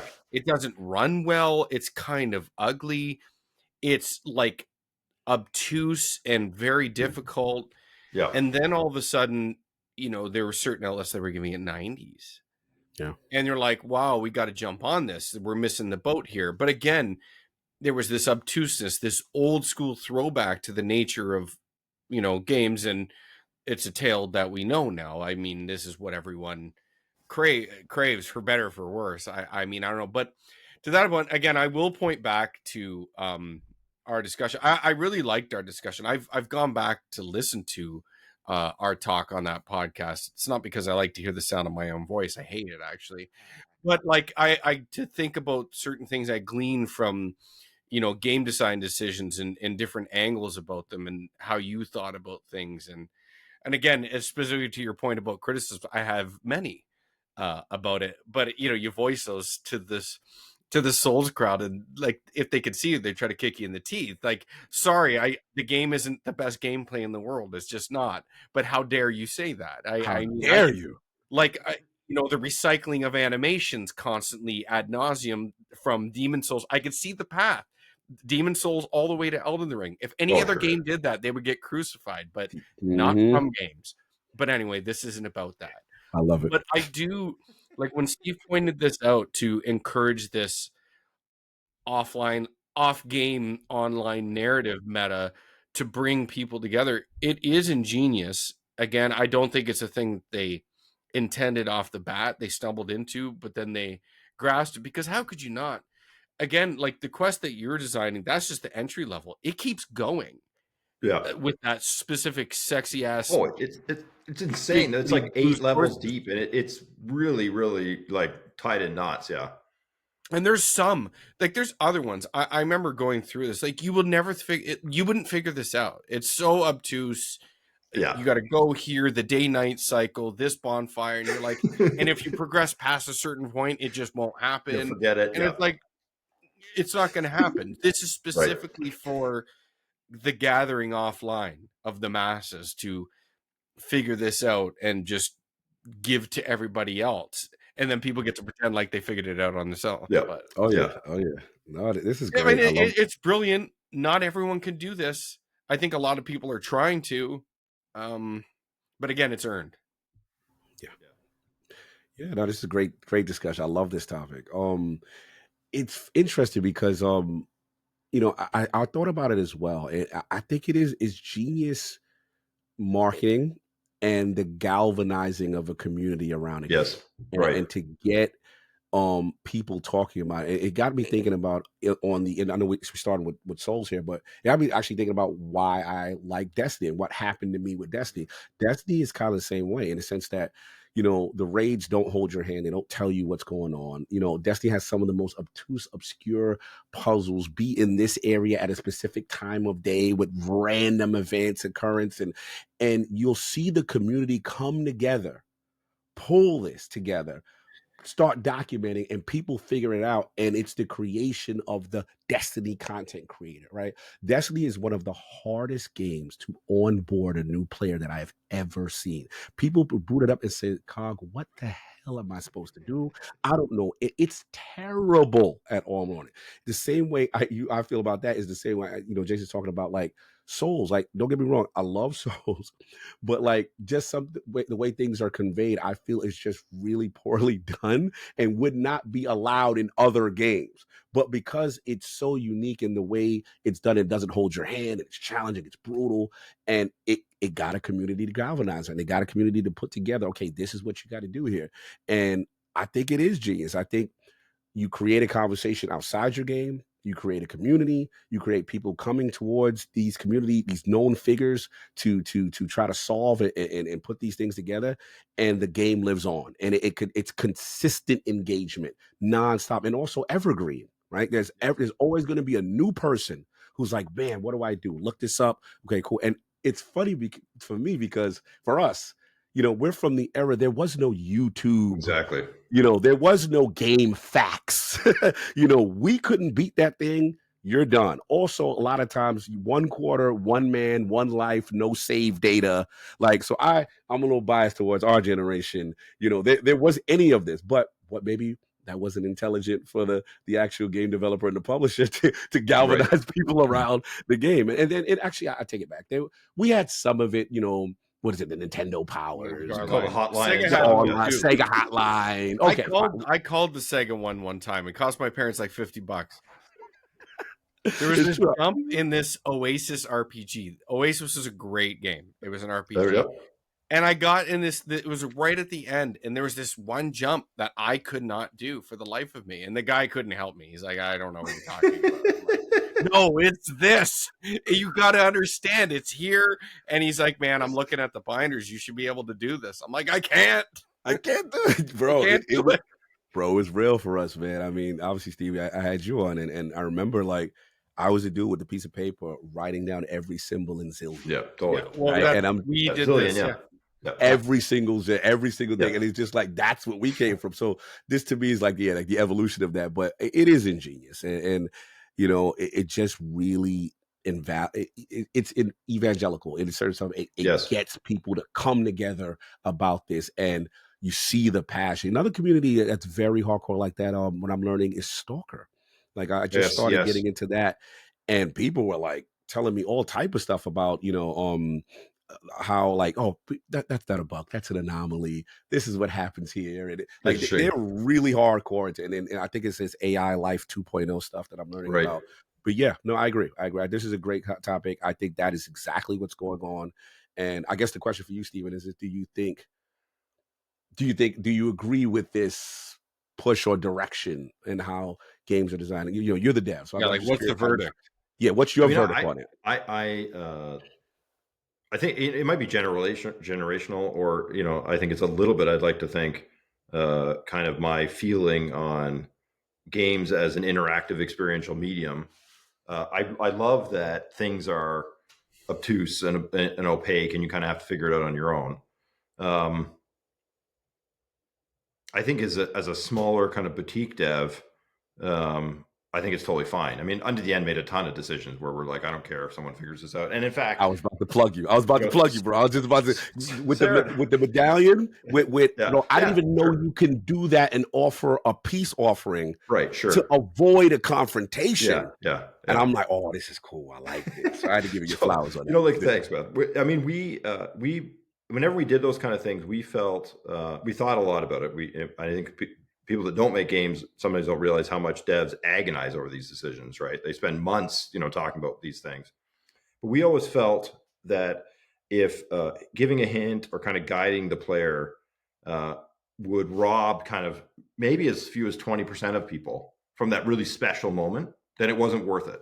Like, we would rather have like 20% of people say, oh, that was the best thing I've ever had experience in gaming, than allow 80% of the people to get through it, but never kind of just have a totally unmemorable experience, right? So that's an incredibly risky decision. And a lot of people play Under the End and fucking hate the thing, right? Because they're like, this doesn't make any sense, and I can't get this and get that. But to us, that was the right set of decisions. So for something like Dark Souls or Elden Ring to do that at their scale, I mean, I think it's pretty amazing. I don't think Under the End has anywhere near the community that, like, of course, the Dark Souls has, but like something like Rain World, which I don't know if either of you played that, but Rain World was a game where kind of similar to Under the End in its polarizing decisions, has built up that community. I don't know if it was, it seems like more. I think Rain World's a brilliant game, but I think it happened to that community kind of organically. I don't think they did anything to orchestrate that. But it has that community, which really helps people understand it. I think the bad thing is that a lot of games, because they're so focused on a big audience and so focused on accessibility, they teach players that that's good design. And if you don't do that, if you don't hold their hand, you don't guide them, and you don't kind of really make sure the on-ramp is, then that's bad design. And I don't think that's true. I think that's... I think it's just different design, right? You're trying to accomplish different things with the game. You're willing to sacrifice everyone enjoying it so that a few people can really, really, enjoy it. And so I think you need games to be doing that stuff. Otherwise, games get pretty stagnant and vanilla, and they start feeling a little samey. You need every once in a while games that kind of maybe take those risks. So. And as much as I'm not a fan of Souls games per se, because I just don't have the endurance and the skill set anymore to go through that, I'll admit, but I love the fact that they exist, and I feel they need to, and I love the fact that it doesn't hold your hand and it's not trying to baby you. I think there's a beauty to that, and that's why I always give them the respect and the honor that they deserve, because that genre needs to exist. Yeah, I've always, again, we talked about this before. The one thing I've respected a lot is their willingness to just stand firm against the onslaught of voices that have come out, it needs to be this or an easy mode. No, it doesn't. And I am, again, like you, Cog, my skills have diminished, but my competitive spirit has not. And I will not let these games defeat me. I continue on. And something about me makes me want to beat them. And that is where, in and of itself, I get this thing. Like Black Moose Wukong is the same idea. Like, there was bosses at the beginning that I'm like, how the fuck am I supposed to beat this thing? Like, I used everything, and I got to barely to the second phase, and here I am. But then eventually I do it, right? It doesn't mean I don't have some issues with the way it went about things, but it's like, and the spectacle of it. And I live for I'm going off a bit here, but I live for boss fights in games. The people that rage against boss fights, I want to strangle, because to me, it is this reward that we have that only video games. There's no real. I mean, I suppose in our old kung fu flicks there'd be boss fights, suppose. Sure, but we have no control over these, right?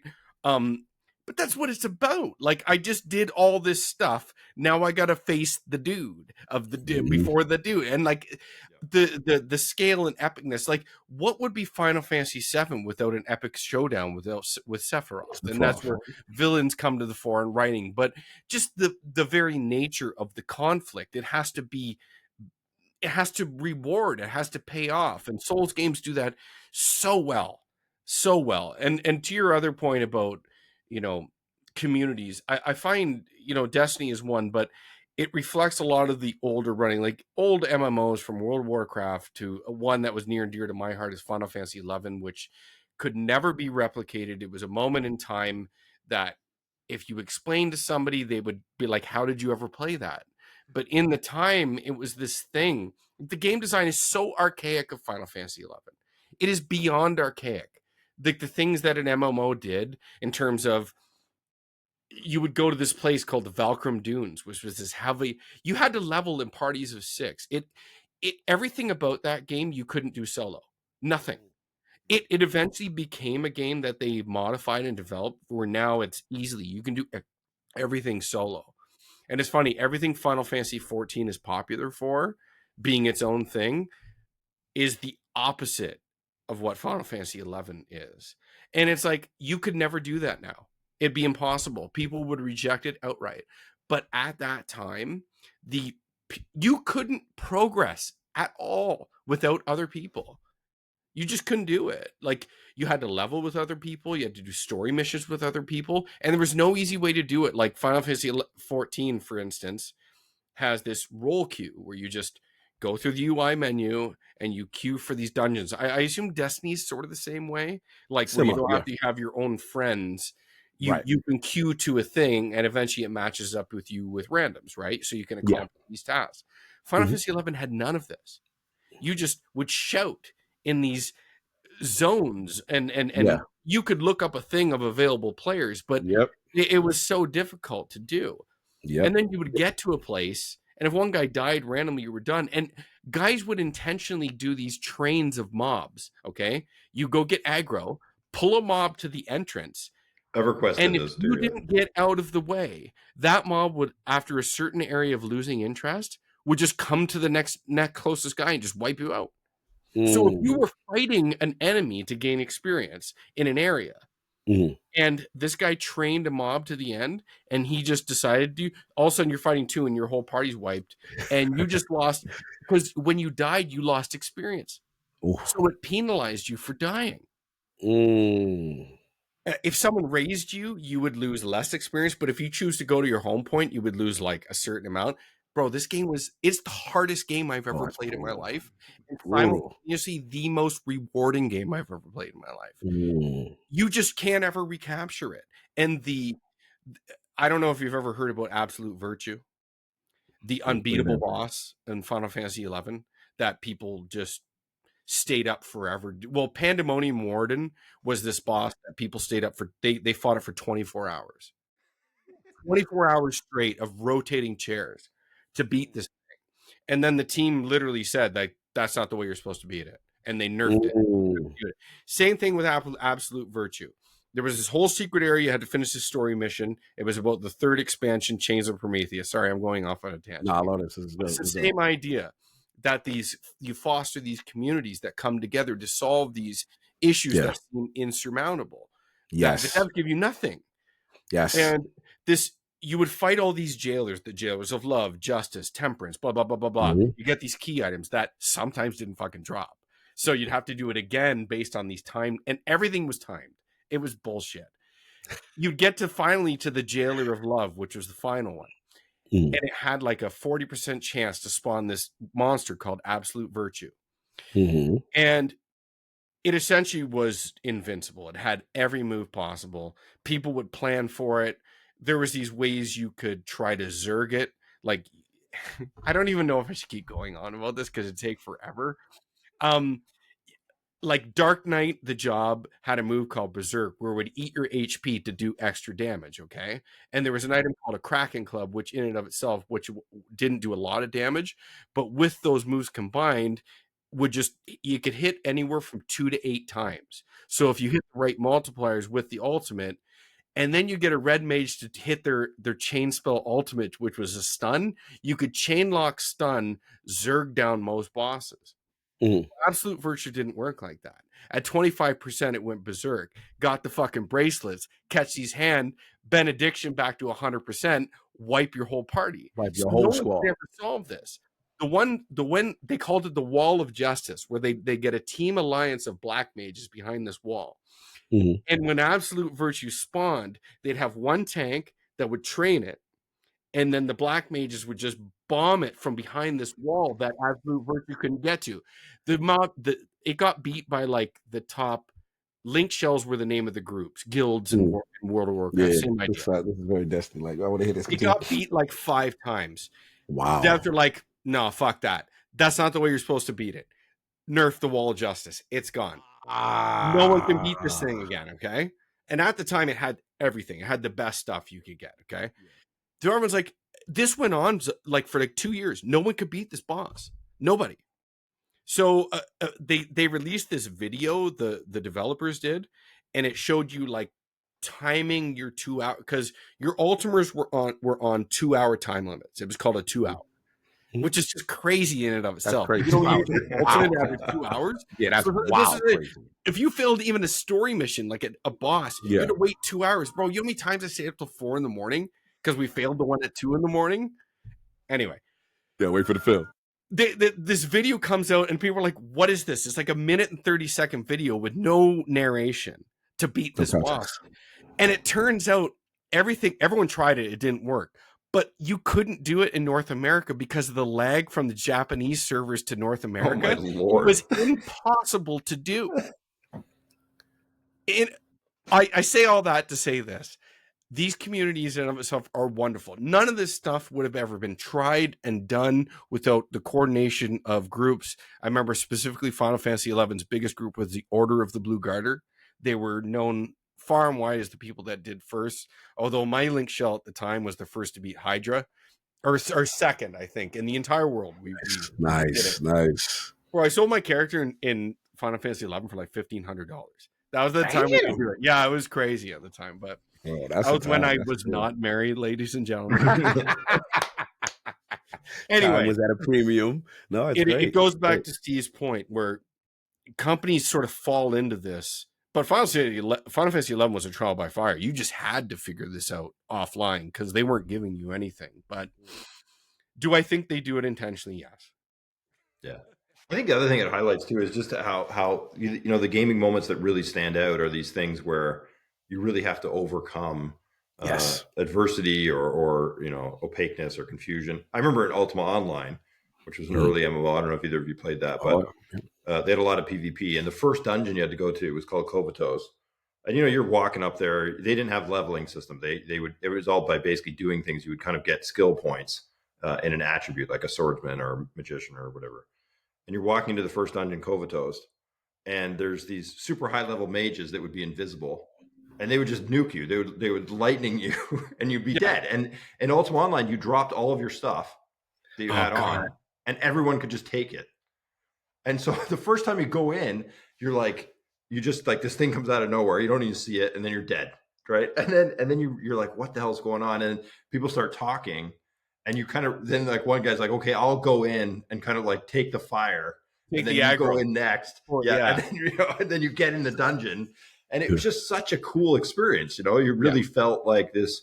And then eventually, but like to speak to your meta, people that play that in 4 to 6 to 7 to a year, they just act like we now know this is how you do this dungeon. Right. But when the first time you really experience something, but people led the way. There was people that stayed up forever all night trying to practice do this stuff.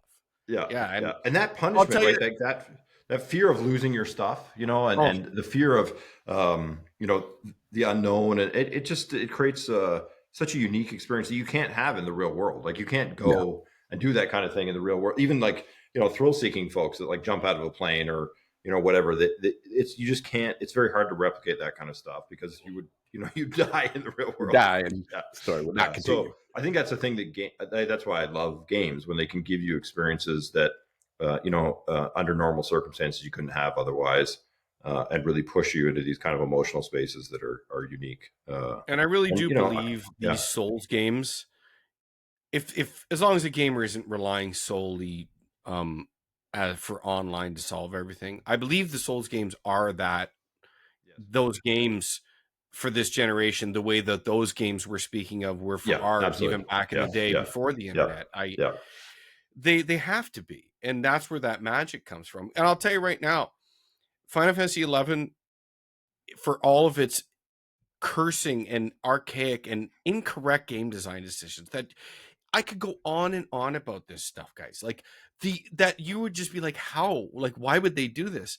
But for some reason, I guarantee, and I know this. I know I talked to Final Fantasy 11 players. I spoke to them, and it is moments in time that I'll never ever forget. It is these like apex shit that I know I accomplished with people. Yes, that I never were had. Your brothers. Those are your brothers. Hard, like really, really, really hard. Like some of the hardest things I've done in my life were this stuff. And it was, and you had to sacrifice a lot to do it. Absolutely, absolutely. I explained it to my wife. She looks at me like, "You retarded." Like, what are you talking no, bro. On the smaller scale, that's the reason why I play Destiny. It was not until it's the exact same idea. Yeah, the raiding community started, and it was just they would have these world first for these raids and all these encounters, and then you get to these boss-like encounters, and it's so mechanic heavy. It's so difficult. There's no hand holding, and people are trying everything to figure out puzzles, to figure out. Sometimes even when you figure it out and you get to the encounter, you don't have enough DPS to do anything, and the strats and the builds and it literally, it's this marriage of all the minds coming together. And when these people solve it, you see these worlds first. That's like the modern equivalent of kind of what you're going through, but on again, definitely a way smaller scale. Or you guys were not handheld at all. At least there was some level of hints here and stuff with Destiny. But when you accomplish these things, bro, that was like I went to war. Like like this is my brother. We are family. We have been through the most challenging, and that difficult music thing. just picks, and you're just like, up. Boom. In. Like, what's that Yes. meme where it's like, I'm like, and then you're forward with the controller, right? Yeah, like you're like locked in, bro. And you're at that moment, of success after all the pain, and the communication is tight. And everyone's talking. It's just a beautiful moment. You'll never get those moments back. No, and that's right. On a smaller scale, how I could relate to what you're talking about and why people are like, why do you still play that? And I'm like, that's no, don't downplay it, because Destiny's the same thing. Like I've watched a couple of the raids online to see what I'm missing, because it's a game that when it first came out, I was like, I think I'd like to play this, and it lost me, and it's past me now. But I've seen, like, I like when I hear like the Vault of Glass. Is that a name? Like when I hear a name like that, I'm like, I want to see what that is. I want to hear about it. You were like, what? I was going to quit this game. I was playing it like a traditional game. And there's a joke. It's called Forever 28. When you get to level 28 in Destiny, and you have to get all these perfect scenarios just to be able to, and all this gear just to get to the next level. And I was like, I'm done. I beat the game in the traditional sense. I'm going to be like, no, Cog, please just get to level 30. You have to get to the Vault of Glass. You're going to understand. And I'm like, okay. And then it was, again, like you said, one of the most amazing experiences. And when we beat Atheon, we were like, oh, all right, this is magic. There's no other game replicating this experience. And that's amazing.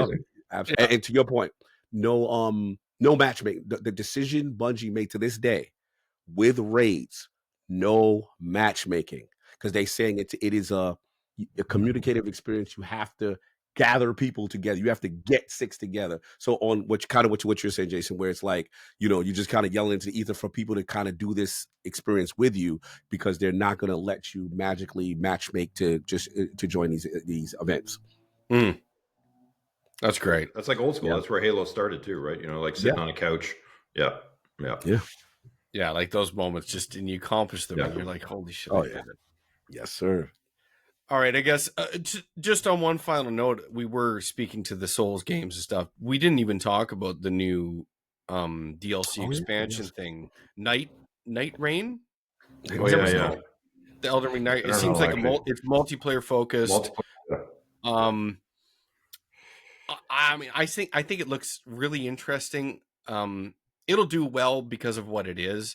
I don't know how the community is really receiving it, but like, it seems to drag. I mean, I don't know if it's going to have like super lore implications overall. Are these connected? But it definitely has, like, the Nameless King is a boss in it from Dark Souls 3 in Elden Ring. So I don't know if it's like your standard multiplayer thing. This is just a glitch in time. We're dragging everything in, or it's overarching narrative things to do. But I mean, I think it looks really cool. And it seems like they've refined gameplay to add, like, for instance, secure wall jumping and things of that nature. So I mean, it looks interesting. Steve, you see it? Yeah, I did see it. It is called Night Rain. I just looked it up. Yeah, it looks cool. I don't know how I feel about it. I thought it was always cool how Dark Souls was basically a single player game, and then you kind of could invade other worlds, or other people could invade yours, and then you get help from those other worlds. I thought that was a really neat mechanic. I'm sure it'll be fun. I don't have any people I play games with anymore, so I don't know how I would find people to play games with, but yeah, I'm too infrequent. Like saying that, we should probably play Marvel Rivals. That I think that would be fun. But my gaming time is so infrequent. I hate letting the people down. I get you. Yeah, that's I can't schedule anything anymore. I get really busy, and so it's tough. Yeah. I guess the only thing I could see, not a problem for me, but for people that are super into it, is the demystification, like you're saying, of that specific way those games handle online aspects. It's sort of just really gamifying it, more or less. Yes, and I guess it's weird it's weird that it's an expansion. Like it almost should be its own game. Really, that's kind of what it feels like to me. And to put it in that world, I need to see more of it, of course. But it didn't. When I watched the trailer, I was like, like it didn't hit like when I first saw the Bloodborne trailer, right? Or even the first Elden Ring trailer. You're like, oh, I can't wait to kind of get in that world. And even though I don't understand a lot of the world that you're walking through, it does feel, the Souls games, I think, do a very good job of having a strong perspective artistically in terms of like where this place is, how the bosses are designed, how the lore is kind of designed. The world feels like it has a place and a time, and that's all cool. And this didn't feel like it would add to that. It would just make it so I could play with my friends, which is neat and stuff. But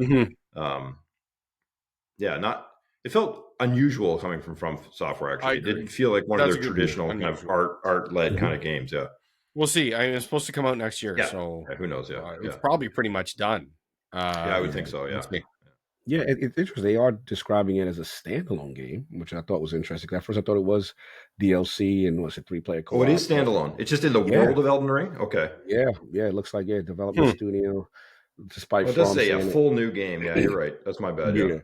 So we'll see. We'll see. I'm willing to give it a chance. I like the throwbacks and the callbacks to the classics, and the iconic bosses and things like that. So they're doing a love letter, but I do hear where you're coming from, Steve. Where there's a part of me that it looks cool for the 3. I just want to see the implementation.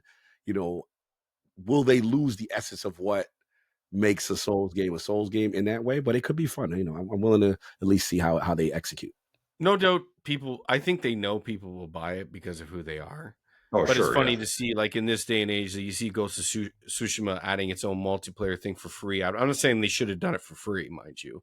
But it's weird how they wouldn't attach a mode like that to the actual game as opposed to making its own standalone thing. But I guess for this day, hopefully it's as innovative as like a Sekiro or a Bloodborne or whatever relative to the Souls games, which I think we'll see, and maybe it has some carryover. And Elden Ring, we'll see. We'll see. Cool. I was going to go a couple different ways with my final topic. Like I had this idea, like if it was taken off the Sean Layden most recent podcast, if Xbox disappeared tomorrow, would we actually miss it? That was one of my topics of it, because he liked a tweet that I put out.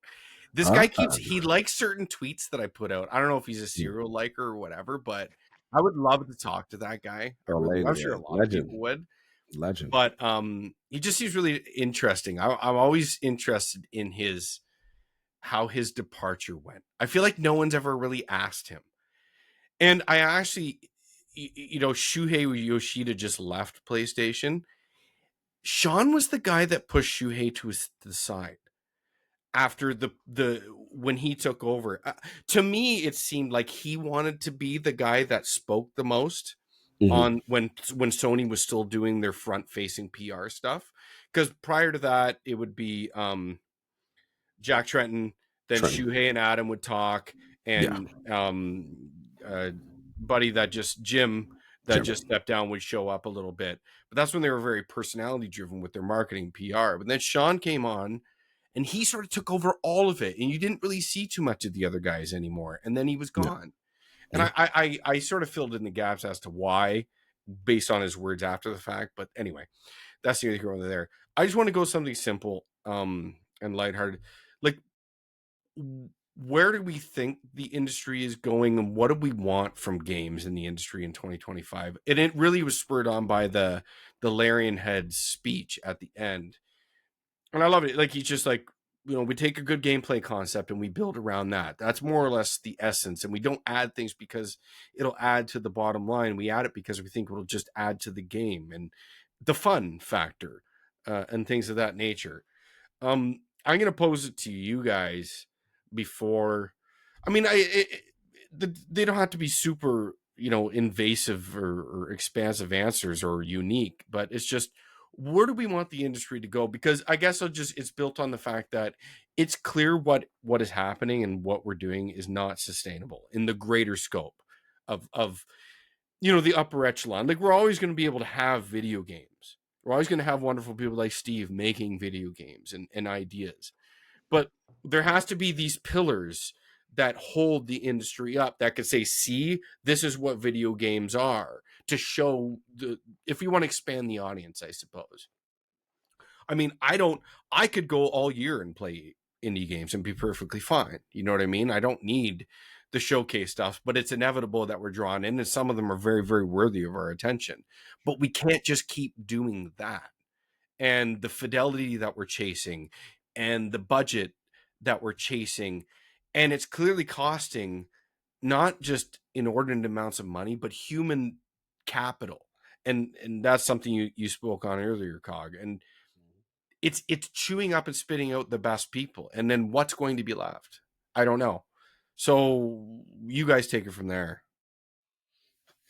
I mean, I can talk to that point a little bit. Okay. I think to your point, I think it's always tough. I think if you have a collection of people that are interested in doing a thing, and they're all relatively, similar incentive and similar intellect and creative capacity, hard work will ultimately be the differentiator, right? So if let's say we solve, quote unquote, the scale and scope and ambition of the games we understand today, there's a lot of people that would be happy to work, really, really hard for much less pay to go make those games. And so I think that's a risky thing, right? That, you talk about Black Myth, right? And they said it was 50 million, and maybe it was 300 million, maybe it was more. They're up and coming. The Chinese gaming industry is kind of a rising thing. There's a lot of people over there that are very hungry. I don't think it's as easy as saying, we need to balance the amount of demands and pressure we put on game studios. If anything, that pressure is going to increase, unfortunately, I think. Yeah. And I don't really know a way out of that. You see that in like the visual effects industry in movies, right? Those places, those guys work 80, 100 hours a week. They're on demand. Some of them are like one misstep and you're done. And very difficult, but it's arguable, but I think it's salient. I think the visual effects has gotten worse. Yeah. Right. And so, but it's like, I don't know. It's a very hard thing to solve, I think. Personally, I would love if games were much, much shorter. Like I often joke, I would love a 4-hour God of War where you're just chasing one troll, but it's like the best realized troll I've ever experienced. And the Kratos is the best realization of, I guess a demigod that we've ever seen, and just that focus, right? I would love that experience. But I think I'm in the minority on that, and I don't think you couldn't replicate it. And I think it's hard. What I want to see is games move into not mature is not the right word. I would like to see games take on subjects that are a little bit more nuanced than some of the stuff they take on. Like I recently just watched There Will Be Blood, with Daniel Day-Lewis, and one of the best. It's pretty hard hitting movie, right? And it doesn't pull its punches. And I'm not sure a game could cover the same subject matter, but I would like it to be able to.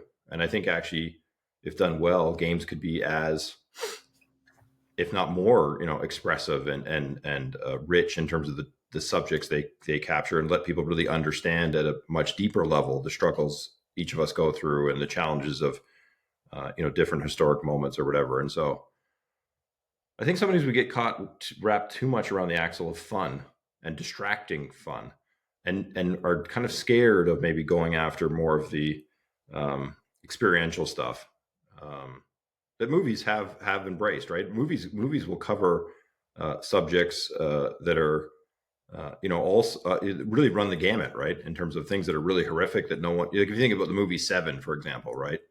I mean, that's some pretty heavy stuff they're covering in that film. There's nothing Schindler's fun List. about Seven. Yeah, right. Schindler's And List. I actually, people have, I've said this for a long time, and I know. Sorry, please just. I'm not trying to make you forget what you're saying. Yeah. I know Nintendo's mantra is fun first, but I've long since abandoned the notion that fun is the only thing about video games. Like, how a game doesn't have to be fun to be enjoyable. And then by enjoyable, it could be showing me awful things and insights into human life. Did I enjoy seeing that, even though it could have been a man crumbling to pieces and with no redemption? I don't know.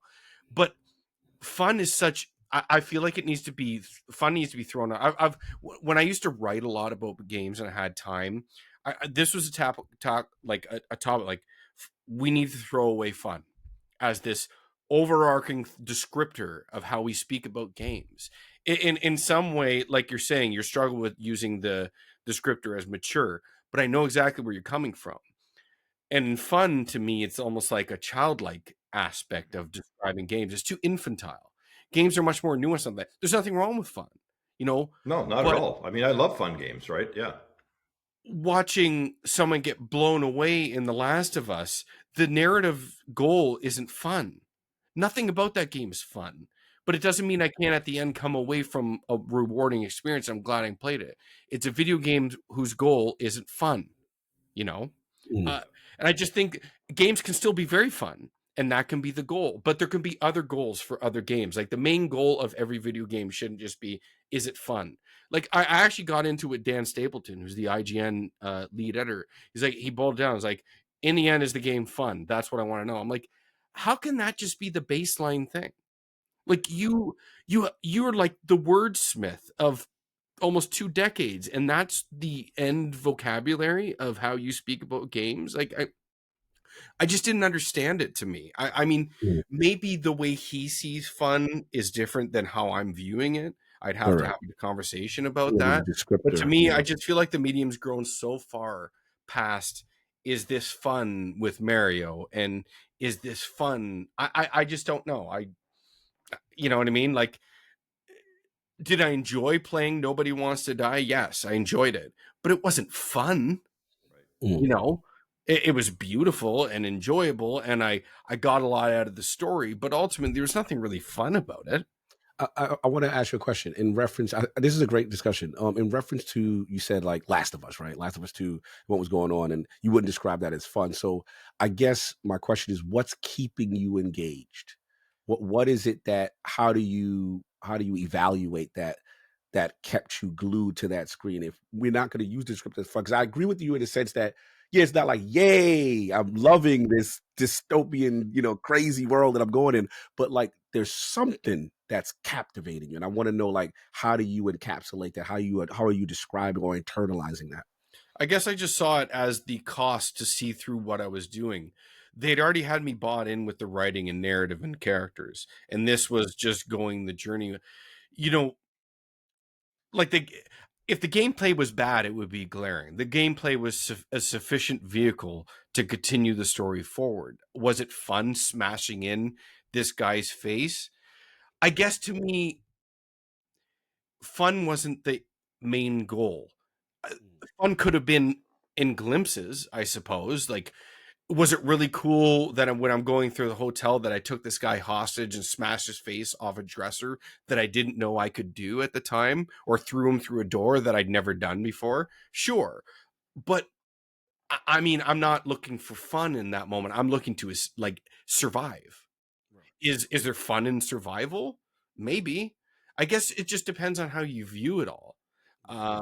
to me, I guess it's the thrill in a game like that. Okay. It's and there's excitement, and I guess some people could assume fun could be in that excitement, sure, but the stakes of the game were apparent, and none of that was fun, I suppose.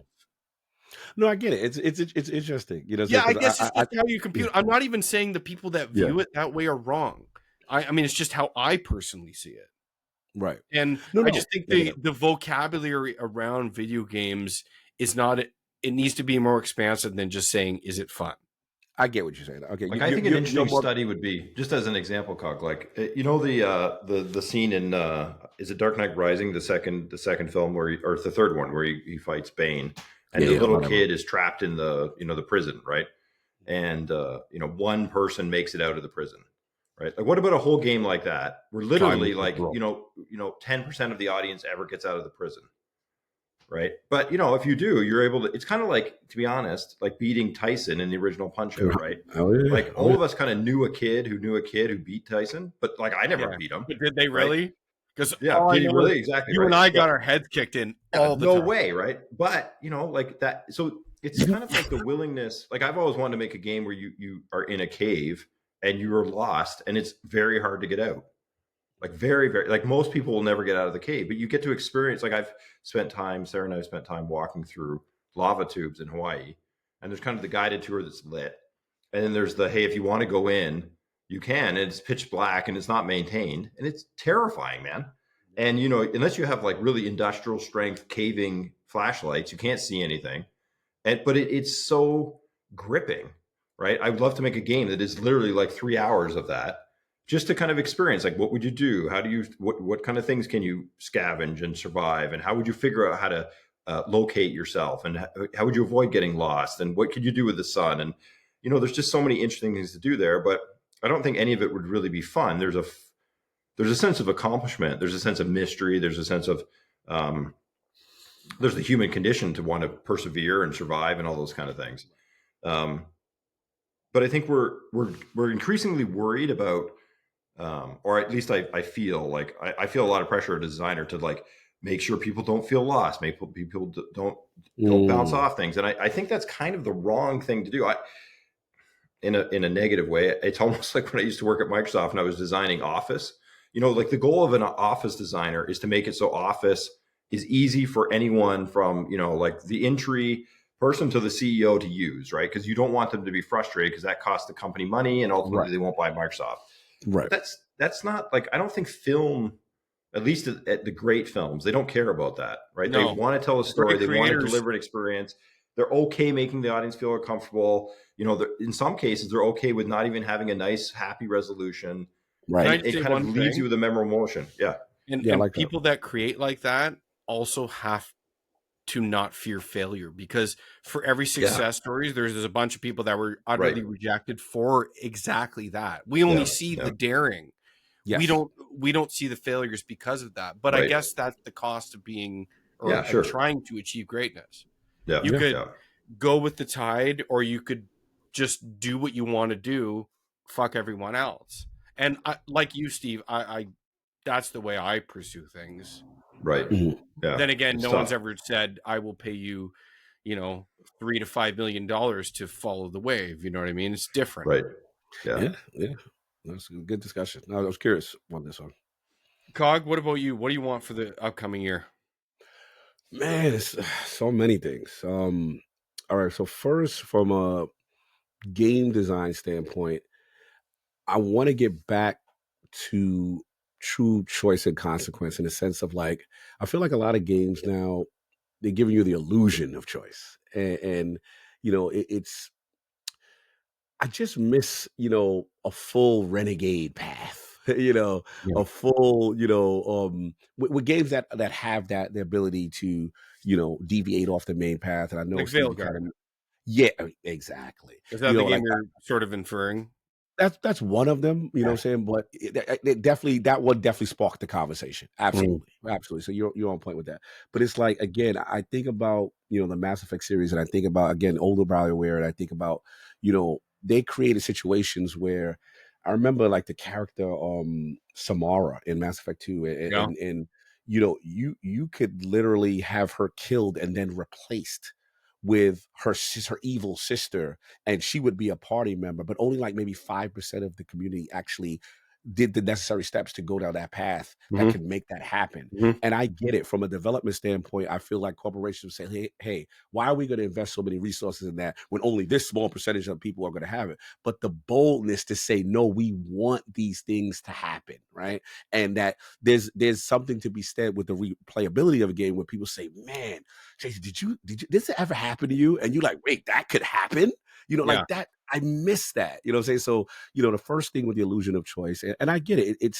We're in an era where the risk and corporations are so scared of taking it. That's why I do kind of like tend to always look towards the indie scene for the creativity and to see that things get pushed to the boundaries, because this is their first game and they're not necessarily beholden to these safe choices, so to speak.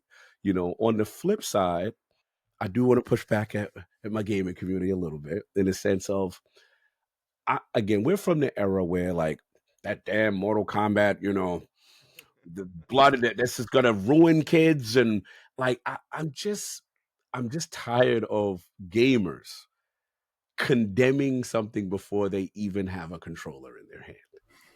And I want to get back to that nuance. Okay, maybe you didn't like the trailer, and that's fine. You're like, hey, this didn't sit well with me, but let me allow, once the finished product is released, to see it, experience it, and then I have my formula opinion and I make my nuance that I don't like it still. But I am seeing active campaigns to destroy a developer or destroy something before we have experienced it. And that is wild to me. Like, I can understand something doesn't gravitate towards you. I get that part. And say, I don't know if I like the direction. I get that part. But I'm seeing, hey, we got to stop this, y'all. We got to destroy this. Like that's a little bit the pendulum way too much to the other side. And I know exactly what you're saying, and I don't like giving gravity to those situations. It's just sometimes reality is such that I comment on it, and sometimes people say, "Oh, you're just talking about this." No, this is just how I see it. But I feel like media has played such a strong part, and this has been this wave that's really risen since like 2013. And I don't want to, I really wanted to avoid a lot of this, social, I don't even know how to describe it, but social justice narratives, woke versus far right for political. I don't want to talk about any of that, because I feel like that's just so much of it now. I just kind of wanted to talk about games, but moving forward, Colin talks about this a lot. The problem is we have the wrong messengers for the message on both sides. Yes. And the people who media have given far too much airspace and weight to this and passion to and even in the most innocence, like you go back to a Mass Effect 3 controversy with the endings, and the demonification, like demonizing the people actually talking with real points. And it really spurred out of things like that, where people, it's like all of a sudden they're this, even though, were there people doing this harassment thing? Sure. But they were like 1% of people. And then you just epitomize it and spread it across this breadth. I don't really want to talk about this, but I know you're going. I feel like so much of this gets caught up in this, and now so much oxygen has been given to these groups that do things exactly like this. Whereas me just saying what I said about Intergalactic would likely group me in with that group just trying to shut down, which is unfair to you. Which is unfair. Like I'm my own person speaking about something that loves, like the boss from Metal Gear Solid 3. This isn't me just saying, "Hey, I have a black friend." You know what I mean? It's not that sort of thing. It's just she's like my favorite character of all time, like in video games, and I love female characters. It has nothing to do with that. It's just a commentary on that specific instance. No, you're absolutely like the minute you do that, you're lumped in with. You're already lumped into you must hate everything. You are evil. Like we've lost the nuance, and we've lost the ability to have the discussion as to specifics as to why. Now, some people, right, which I agree with you, that are legit, that have true intentions as to why they dislike something, and they explain themselves with the proper nuance. That is perfectly fine. What I'm talking about, there's another group that is hiding within that group, and they truly don't want to see any type of creativity or difference. And that's the part I struggle with too. It's tough, man, because I try to be as balanced as I possibly can. I do understand both sides of the argument. There are people who legitimately feel like, hey, you are trying to, Sunday school me with your story, and you're not truly giving me choice, and you're trying to project your message or whatever it is. And I get that. But at the same time, it's just like, I'm also from the idea of like, hey, this is developer vision, right? I believe in developer empowerment. Hey, you should be able to make the game you want to make. If whatever the story, how gritty, how dark, whatever. And it's up to us to then decide after the fact. All I'm saying is let's just allow the vision to be created first before we ultimately vilify. Let's experience it first, right?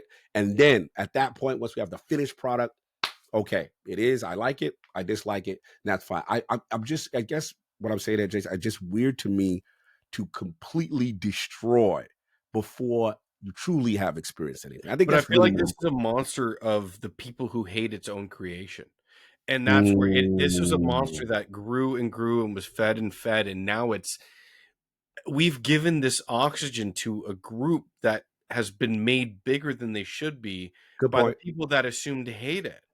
Good point. And it's gotten to this point, and it's just, and now they seem to speak for the people who even have the most minute criticism, and then and then the pushback comes like, the gamers are dead article, and then it's just only spilled like Dragon Age Veilguard is a bad Dragon Age game. It's a bad Dragon Age game. Does that make me what they say I am?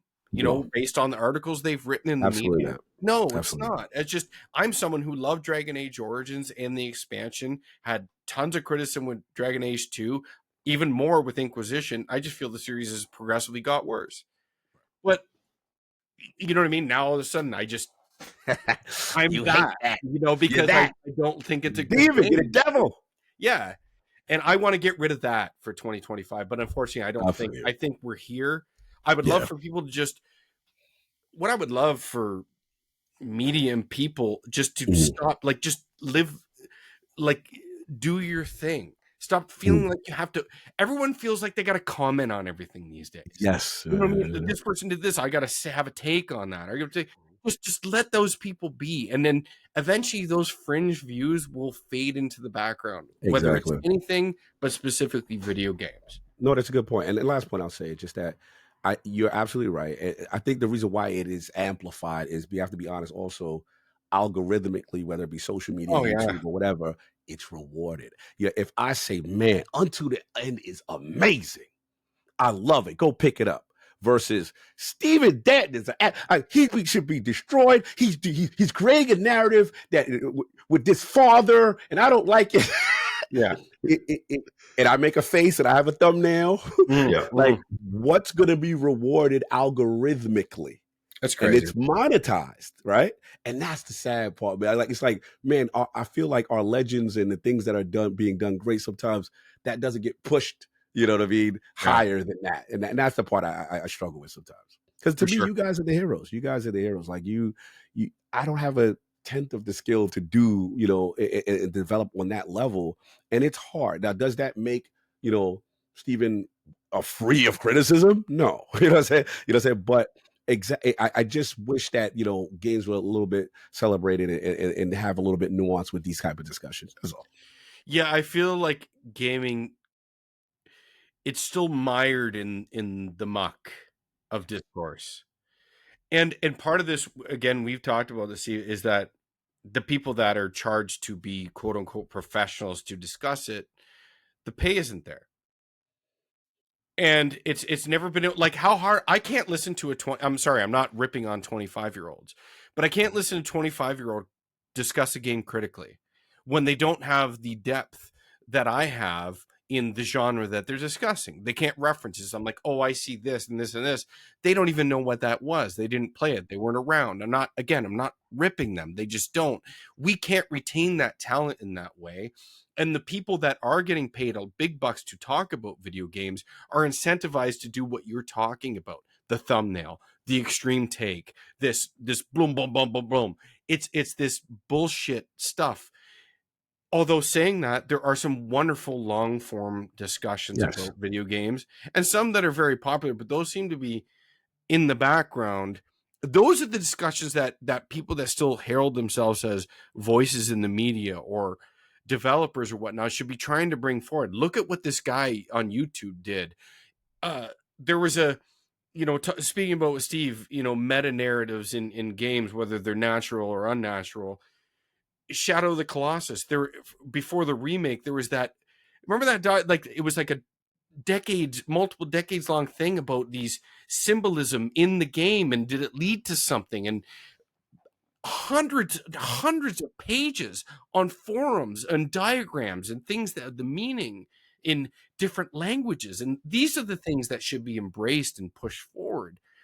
Like Legacy of Kain Blood Omen just came out on PS Plus. I loved it when it came out on PlayStation. Oh, I love that. That game was magical. It had so much of this mystery.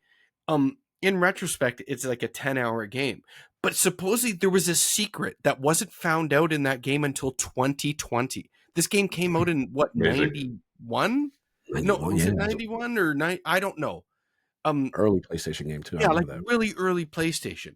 It was rumored about in like 2015, and then it wasn't fully found out until 2020. And there's a trophy in the game that rewards you for falling.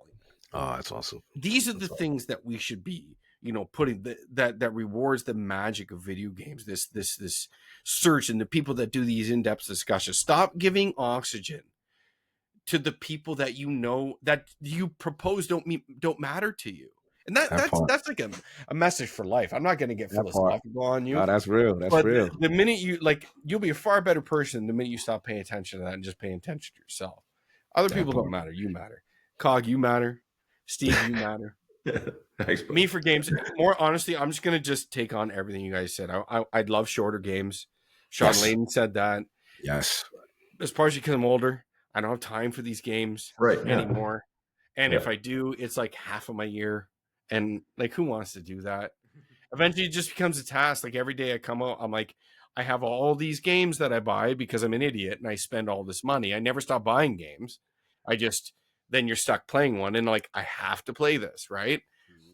Shorter games will be fantastic. Will it happen? I don't know. I feel like the games media has been the biggest proponent of like pushing this. I wonder how this would be an open world. I wonder if you could just do this and go there. Why can't a game just be what it is? Preach. And be this thing. It doesn't have to be this other thing that's bigger. And I, like, to me, we talked about this too, Steve. Like, open world isn't the pinnacle of game design to me, anyway. Preach. Like, it is for some things, and that's what some things should be and live in. But just because I made a Legacy of Kain, is the pinnacle of Legacy of Kain open world? I don't think so.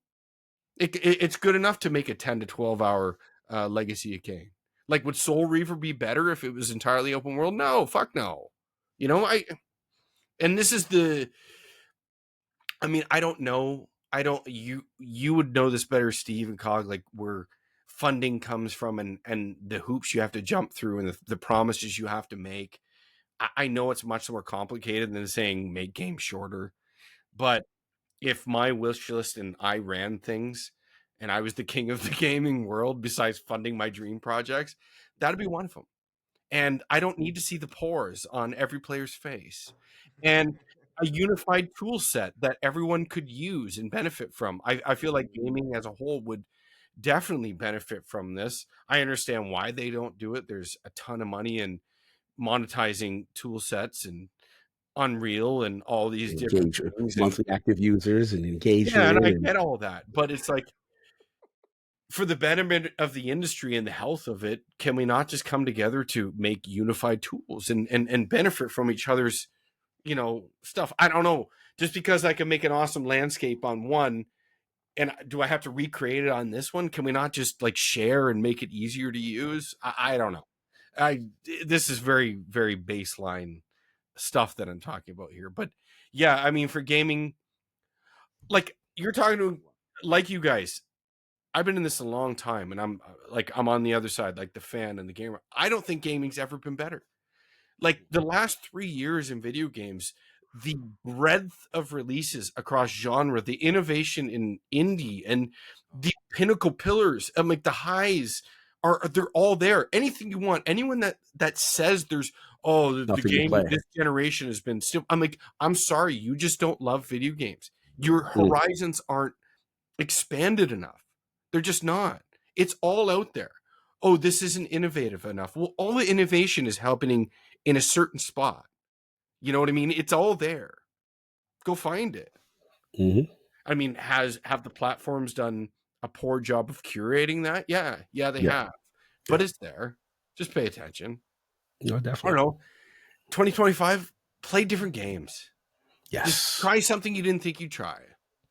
I mean, I get COD's awesome, but maybe just put COD down for a week and play On to the End, or play Neva.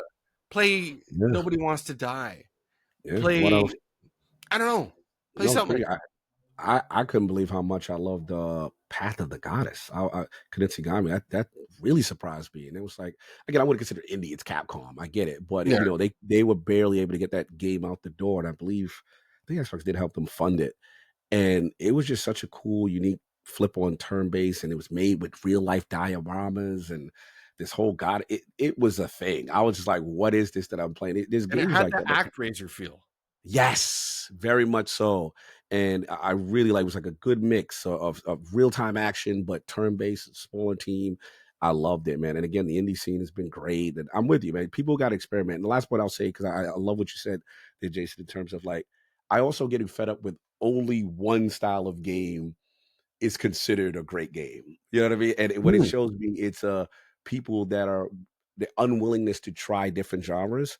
And there are amazing games and amazing genres that are not getting the light that they deserve just because it's a different genre. It's like, I get it. Everyone likes the AAA action, over-the-top graphic cinematic thing, but that doesn't only define something being a great game, in my opinion. You know what I'm saying? And it just shows me that there is a little genre bias. People are not trying other styles of game, and it bothers me. I have big problems with game critique, like huge. I could go on and on and on about how games are talked about and written about. Like, oh, it's too, like, what is wrong with linear? Like, you're telling me a story and a vision. Like, I don't, why is that a bad thing? It could be bad. Like, it could be. But the very nature of a linear game is not bad. There has to be something else about it. Like, just because something is entirely open, does that by proxy by default make it a great game? You see, like, exactly how inherently better, a non-linear better than linear? No, it's not. Like, that's absurd. But I feel like I see that so much, and I'm just like, it's part of it's part of the marketing beats. It's part of the, you know, oh, we're giving you 80 hours, we give you 100 hours. But, you know, 60 of it could be bloat. You know, and you could have eliminated. Almost always is. Like, you know, I don't. We gotta end this, but like, did Assassin's Creed get better or worse when they moved on from Syndicate to Origins? For my money, it got worse. I never actually thought it was great, mind you, but you know, the games are too big for their own good. But I guess they sell better. I don't know. Steve, anything else? I mean, they're definitely, no, I was going to say there is definitely a mathematics that game developers do run in their head in terms of the players really abide by in terms of hours of gameplay to a price tag. You know, so if you're under kind of like 3 hours of gameplay, like, you know, you got to really make something outstanding to charge more than like $14, right? And that's kind of sucks because there's some amazing 3-hour games out there. Like, you know, if I can sit down and play Inside, right, or Limbo, and I can finish those games in about 3.5 hours, it doesn't make them crap games. You know, those are great. I'd love to have more games like that. Right? Insane. And I say this. And I've said this repeatedly. I find gamers the cheapest audience in the world. In the world. Like, you see these people talk, they think everything should be free. And this has been my discussion with you. To me, gaming is not a budget hobby. If you're like, I can't afford this, I can't afford that, bro, you're in the wrong spot. You're in the wrong spot. This isn't for you. We from them $100 Mario cartridges, bro. Go focus on yourself and find your own thing. Yeah. Remember those? What is it? Those 8 megabit cartridges?